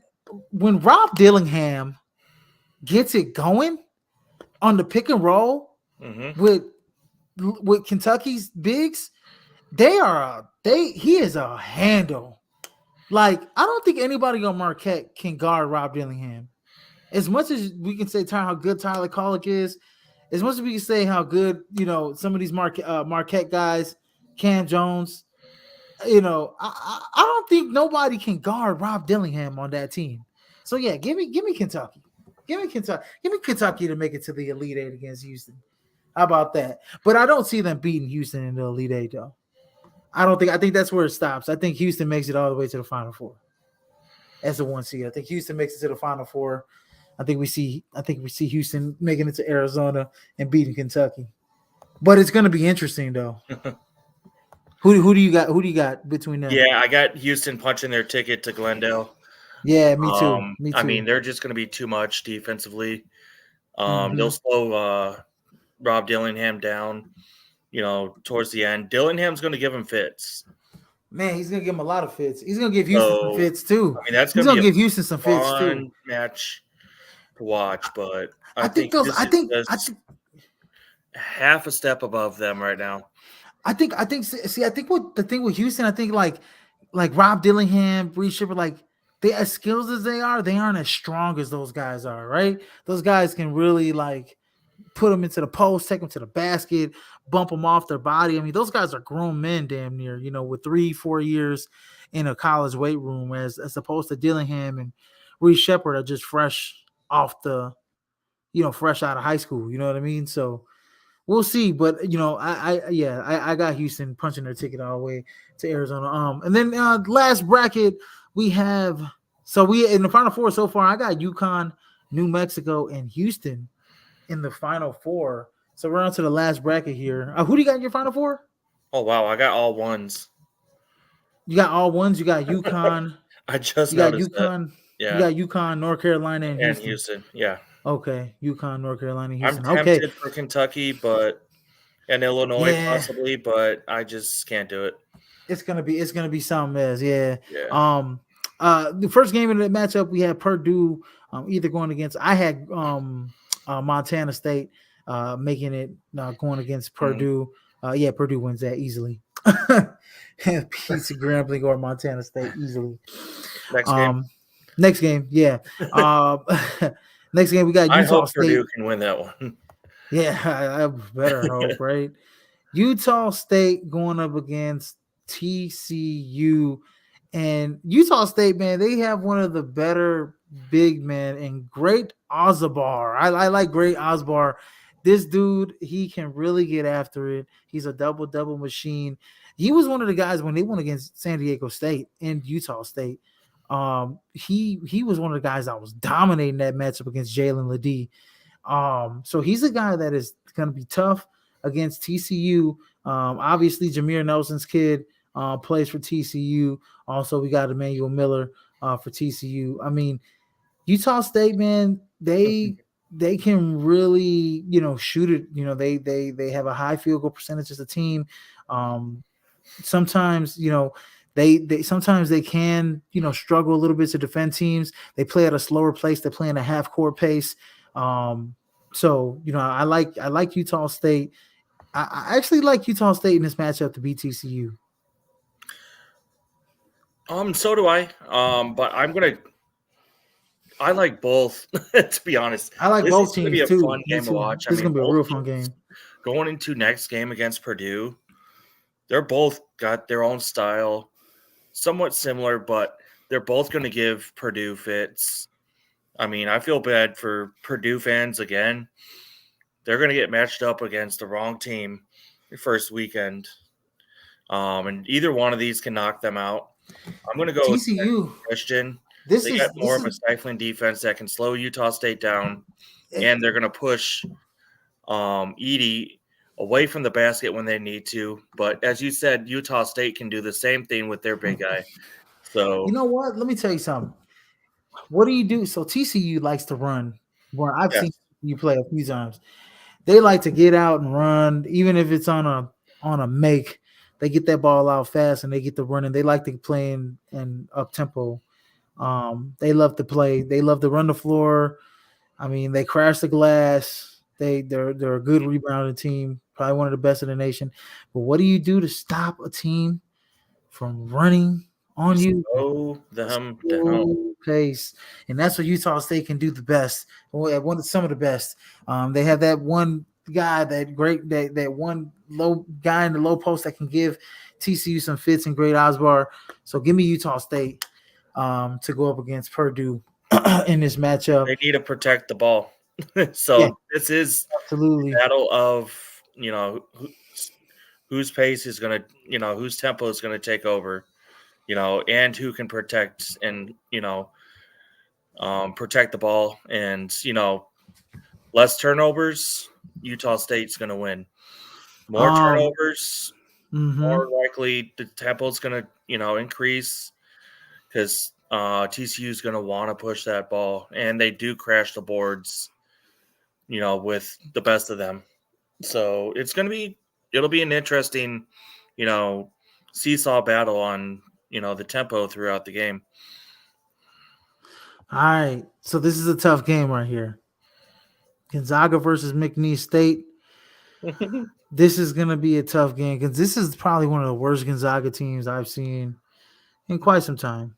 Um, Uh, I mean, dude. I mean, they just don't have the talent like we're used to well, they seeing. don't have like the big name The big players, name but guys, look yeah. But at I mean, the they play damn schedule. near. They play really good. Like Ryan Nemhard, the transfer from Creighton, is pretty damn good.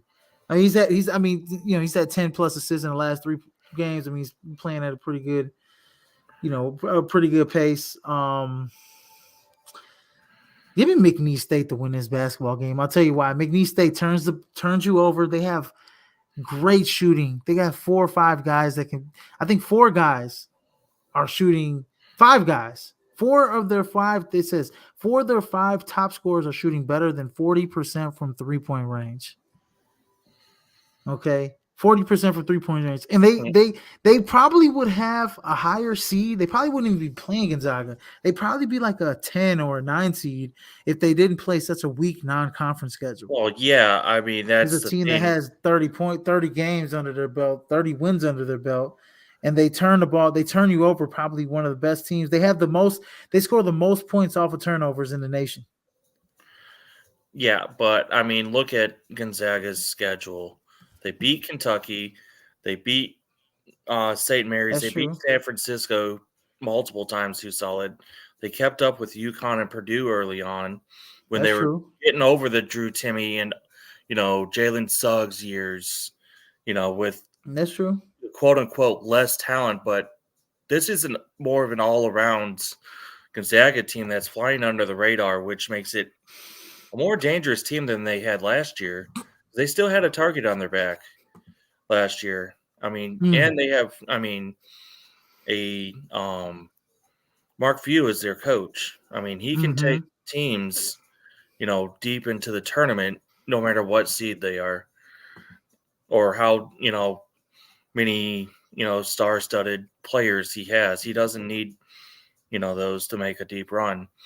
And I think this Gonzaga team's one flying under the radar, and they're going to be a dangerous team. They've battled in many well-tested top tier games and have won some and lost some. I mean, as you would, think with that type of, non-conference schedule. And, even within their conference, they've got Mm. some, tough teams in there. Mm-hmm. Yeah. Well, I mean, so you got Gonzaga beating McNeese Yeah. State. Okay. I got McNeese pulling off the upset. Next matchup, we got number 4, Kansas Jayhawks, Rock Chalk Jayhawk going against the Sanford Bulldogs and playing against a team that they run a system called Buckyball, named after their head coach, Bucky McMillan. Um, they run an up-tempo system, and they play 10 players. They have 10 players on the roster that average at least 12 minutes per game. These Bulldogs average 86 points per game. They average 10 3-pointers, 3-point makes per game while shooting 40% beyond the arc. That's probably one of the tops in the nation. They also force a lot of turnovers. But then again, they're going against the Kansas Jayhawks and Kevin McCullough Mhm. and Hunter Dickinson. Um, this is gonna be a tall order. I don't care what kind of ball they play. This is gonna be a tall, tough order against Kansas, especially when they don't rebound the ball very well. Kansas has a chance to, make a deep run, but also, Kevin McCullough and Hunter Dickinson, they did miss the Big 12 tournament with injuries, so we don't know what's that looking like. I am gonna assume that both of those guys are gonna be playing in the big dance, as it is their, as it, it's the big dance. So give me Kansas to beat Sanford in that matchup. Yeah, I mean, Kansas has not been themselves. I mean, those injuries are hurting them. And I mean, they don't come back, 80% or above. This Sanford team could, be one of those problem teams, for Kansas. I mean, they're, you know, not even stumbling in, they're beyond that right now. Mm-hmm. So, I mean, I'm going to take Kansas just because they're, a better team. But don't be surprised if Sanford gave them a run for their money and even upsets them as the 13th seed. Mm-hmm. Yeah, man. Yeah, give me. He said upset, and you think Stanford might have a chance You to never know. upset Kansas? Never know. No, you're right. You're right. You're right. We've seen the Yeah. Kansas teams, Syracuse teams, UConn, Duke, all lose early in the first round, first two rounds. Next game we got on the slate, we got South Carolina, number 6 South Carolina Gamecocks going against the number 11 Oregon Ducks. I actually have Oregon winning this game. I don't like the fact that Michi Johnson didn't really have a good SEC tournament. I don't like the fact that going into the big dance, he's kind of playing slower. And I think Oregon, Dana Altman has his team playing really good basketball. They had to win the Pac-12 championship to make the dance. Essentially, led by Nafali Dante, Jermaine Quiznard, who is a sensational scorer, 3-level scorer for the Oregon Ducks. Give me the Oregon Ducks to win this basketball game against South Carolina. Yeah, this is a tricky one. I mean, South Carolina had a really, solid year, but they do struggle against defensive-minded teams, and Altman's team has played solid defensively lately to get through the Pac-12 tournament and win it through that. And I'm going to take Oregon in this matchup as well.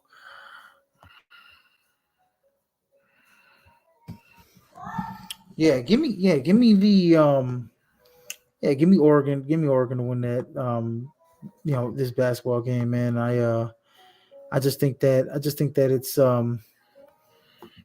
I just think that I'm over here in my room. I'm trying to get my virtual background back going because I see the light here. But anyways, yeah, give me, give me. I might just go without a camera. Give me the Oregon Ducks to win that basketball game. Also, next game we got on the slate, we got the Creighton Blue Jays going against Akron, and Akron coming off of a buzzer beater, 1 point thriller in the MAC championship game. Hell of a game that they played.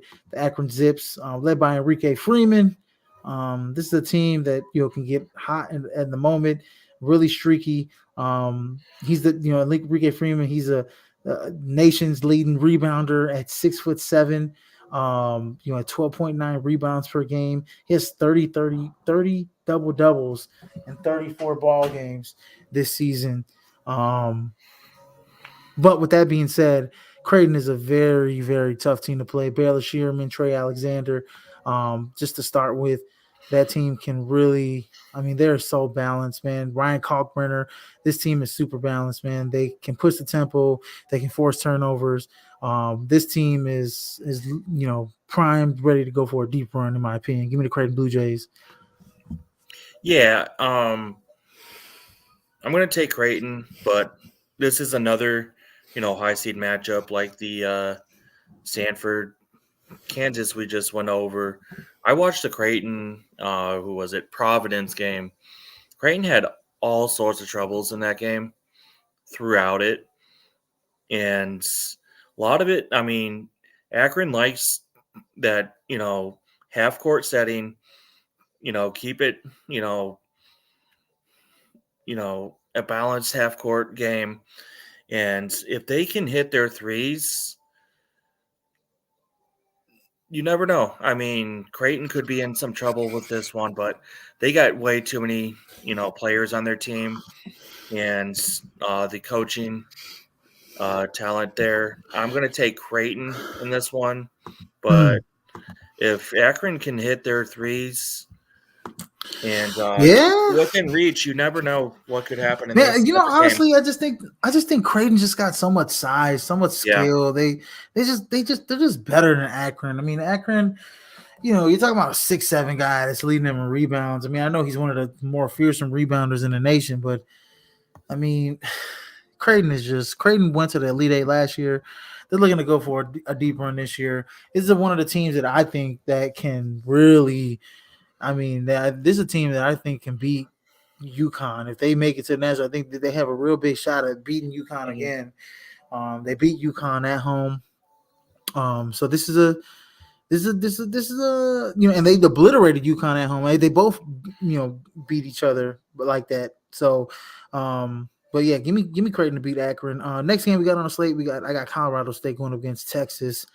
I actually like Texas to beat Colorado State. So yes, no Mountain West team except for Utah State. No two Mountain West teams are making it to the second round. Um, in my bracket. I just think that Max Admis, Dylan Dessou, two guys that come to mind when I talk about Texas. Actually, we know who Max Admis was, right? Who he was he was he transferred in. He was one of the nation's leading scorers in the nation. In the last few years. So yeah, he's a guy that can get it going. Can really fill it up.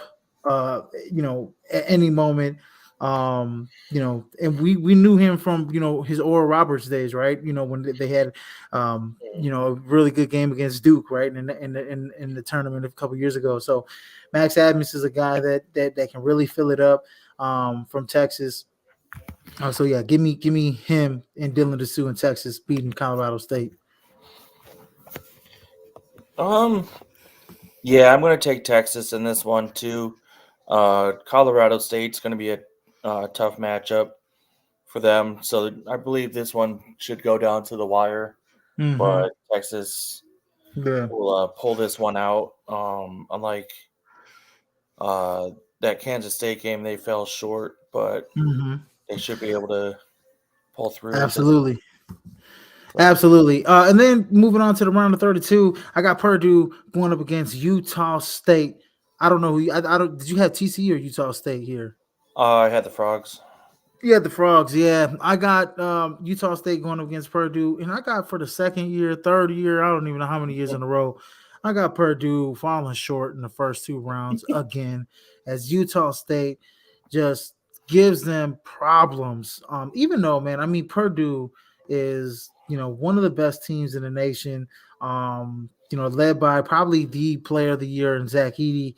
Again, he's going to win probably back to back player of the years.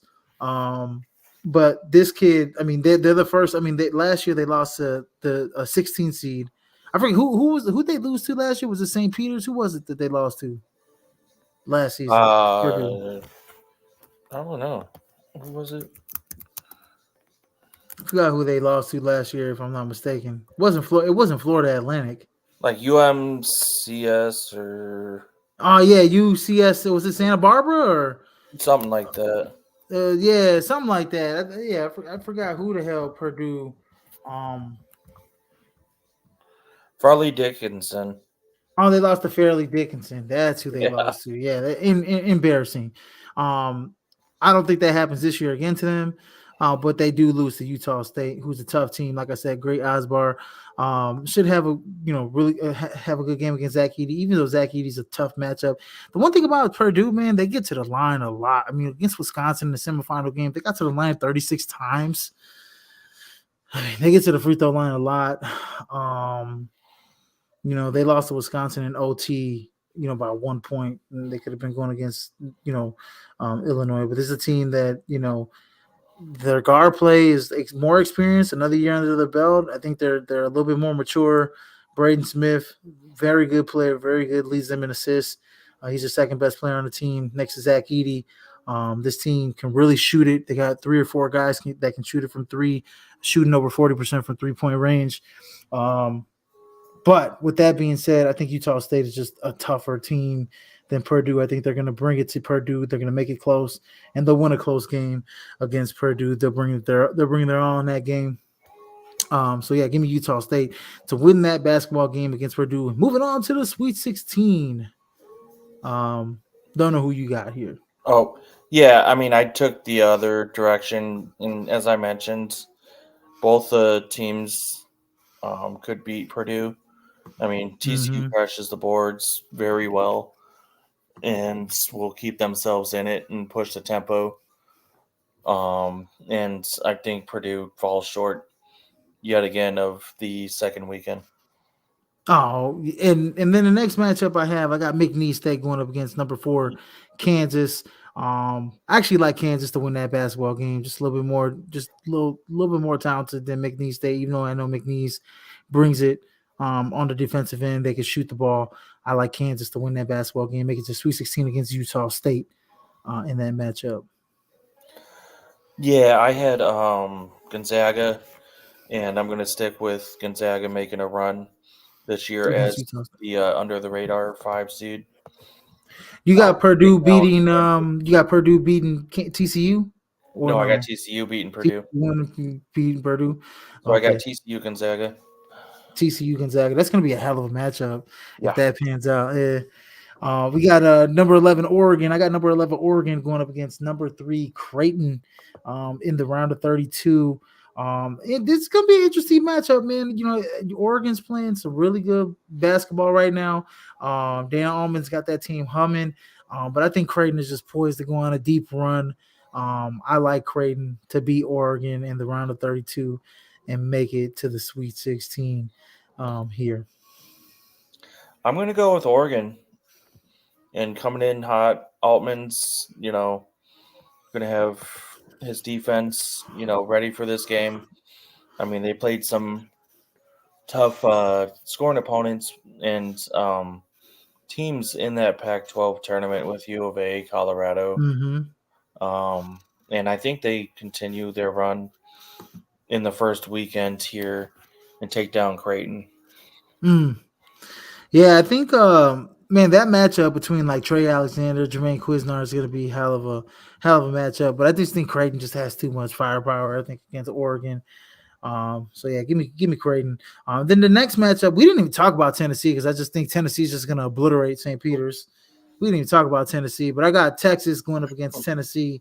Number 7 Texas going up against Tennessee. I guess we talk about Tennessee a little bit, man. This team is very good. Offensively, they can really shoot it. Defensively, Rick Barnes has this team. Man, this is one of the best defensive teams he's probably had from his Texas to Tennessee teams. Dalton Connect is probably one of the best shooting guards in the nation. He reminds me a lot of Klay Thompson. The way he can shoot that damn basketball. Jonas Ayadu, because Zakai Ziegler, those guys from Tennessee are real talented. Give me the Tennessee Volunteers to make it to the Sweet 16 against Creighton, against Texas. Yeah, give me Tennessee also to make it to that next round. Yep. I mean, they're this is how I'm going to put it. They're a more talented Duke team. They rely heavily on their starters and a short bench, but once they're connecting on both sides of the ball, this is one of those top tier very dangerous teams that you do not want to face on any given night.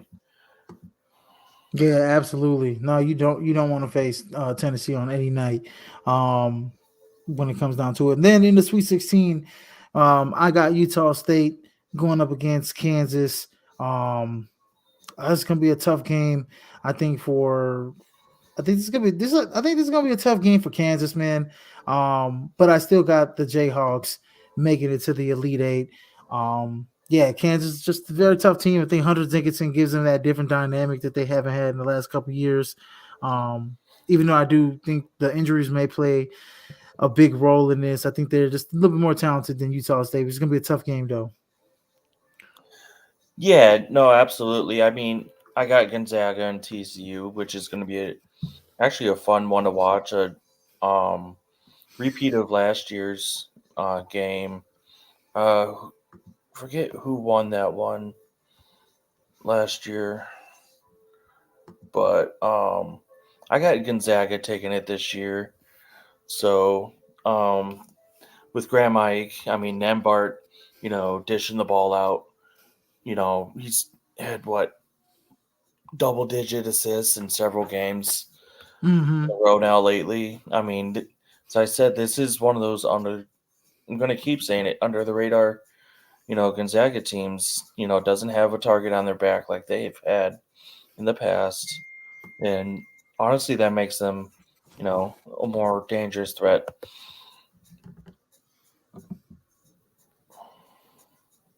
And then next matchup, um, I have Creighton. Oh, and then next Sweet 16 matchup, I got Creighton going up against number 2 Tennessee. I think we have both of the same two teams here in the Sweet 16 going up I got against each Oregon. other. Oh, you got Oregon. You got Oregon. Whew, man, this is gonna be a tough matchup. This is gonna be a real. I think this is gonna be one of the better Sweet 16 games of the whole tournament here Mm-hmm. with Creighton going up against Tennessee. But I got Creighton beating Tennessee, making it back to the Elite Eight. I just really, really like this Creighton basketball team. I think they are well coached. I think by Coach McDermott, I think this team is very, very skilled. I think they have guys all over the floor that can really, they can really do their thing. So give me Creighton, especially Ryan Cogburner and Brent Shearman and Trey Alexander. Between those three guys, are going to be a handle for Tennessee. But I think Tennessee, and look, it's going to be a very, very tough matchup for both teams. So I think Creighton though withstands the test of time and beats Tennessee here to make it to the Elite Eight. And then I got this. My Elite Eight matchup is set up. I got number 4 Kansas going up against number 3 Creighton, and this is going to be a tough matchup. But I got number 3 Creighton punching their ticket into the Final Four in Glendale, Arizona. I just think they have a little bit too much for Kansas. I think they're gonna, I think they'll be able to run out on Kansas, play up tempo, shoot the three, play defense, cause some turnovers on Kansas. Mhm. Um, Give me Creighton punching their ticket to the Elite Eight, to the Final Four. Yeah, I mean, going back to the Tennessee, um, what is it, Sweet 16 game against Oregon. Um, this is where Oregon's run comes to an end. Tennessee is just way too talented on both sides of the court, Mm. and still pretty much just take it to Oregon. So I got Tennessee Gonzaga. I'm gonna take Gonzaga in this one to Making it to the Final Four. go to the Final Four and give Tennessee fits with their experience and just that willpower that they have, and Mm. they've been playing well on both sides of the basketball, and they can keep up offensively scoring with the best of them. And so this will be one of those games that they're going to do that. Mm. Man, interesting, man. So Final Four set. My Final Four, I got UConn going up against New Mexico, and I got Houston going up against Creighton. Um, so yeah, I think two interesting matchups here. I think, well, one, I'm going to say this. we're going to get to our national championship predictions right here soon. UConn going up against New Mexico. They're going up against another Mountain West team. They got to go through two Mountain West teams this year, to make it to, and a Big Ten team to make it to the national championship team, to make it to the national championship. I think New Mexico is very tough. They're going to be very tough on UConn. I think it's going to be a closer game than what San Diego State is going to offer them this year and what they did last year in the national championship game. But I do like UConn to make it to the national championship again this year. Do they win it? We don't know. Who do you got winning on your Final Four? You got Um, UConn, North Carolina, right? yeah, I have UConn, North Carolina, and I agree with you. UConn's gonna have just way too much for North Carolina to handle. Mm-hmm. Um, and I think they pull away in the second half in this one. I don't think it's going to be as close as we expect. I mean, it's not going to be a blowout by any means, but they'll win in a more comfortable manner to make it to the championship game in Glendale. So you got UConn winning. Yep. All right, and then the next game I have, the other Final Four game that we have, I got number one Houston going up against number three Creighton, and in this matchup, I think Creighton is just a better team than Houston. Even though Houston, I think, is very tough defensively, hard-minded, hard-nosed team, can really do it all, well balanced. I think Creighton just a better shooting team. I think Creighton is just has guys that are more connected, they're gonna play up tempo. They're gonna frustrate Houston, even though Houston can play up tempo with them. But I think they're gonna frustrate Houston. I think they're gonna make more 3-pointers, shoot a better percentage in that game. So I got a rematch between UConn and Creighton. This is the rubber match, if I'm not mistaken. This has to be the rubber match between both of these guys, Yep. between UConn and Creighton. So a little interesting, for me, and I guess I'll start first with this game in the national championship. UConn beat Creighton early on in the season, 62-48 at home. And then a few months later, a month later or so, 2 months later, they go to Creighton and they lose 85-66. I don't know if you remember, I was, talking about it. I said, man, Creighton is just destroying UConn right now, just absolutely obliterating them right now. And Creighton did, right? They didn't get the, face. They didn't get to face UConn in the Big East championship game, but this is going to be a Big East finale, right? This is going to be a Big East national championship. Creighton lost to Providence, tough team. Providence, tough team. They probably had no business losing to Providence, but hey, things happen. So they weren't able to face UConn again, but this is the rubber match between UConn and Creighton this year. I'll let you finish your other side of your Final Four before I get to my national championship prediction. I got Houston Gonzaga.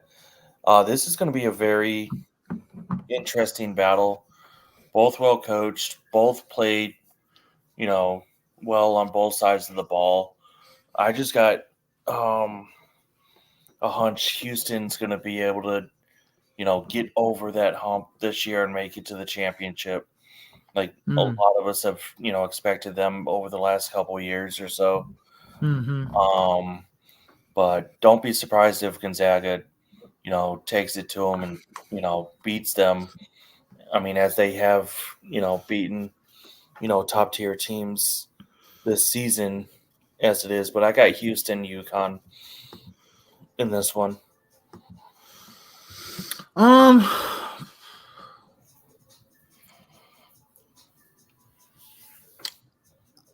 gonna go with so our national. So you got UConn versus Houston. That's your national championship prediction. Yeah. National championship prediction is UConn versus Houston. Mm-hmm. So my national is UConn versus Houston. So my national championship is all Big East national championship. I got UConn versus Creighton, And I actually think that UConn on a neutral site repeats as national champions, and they beat number 3 Creighton.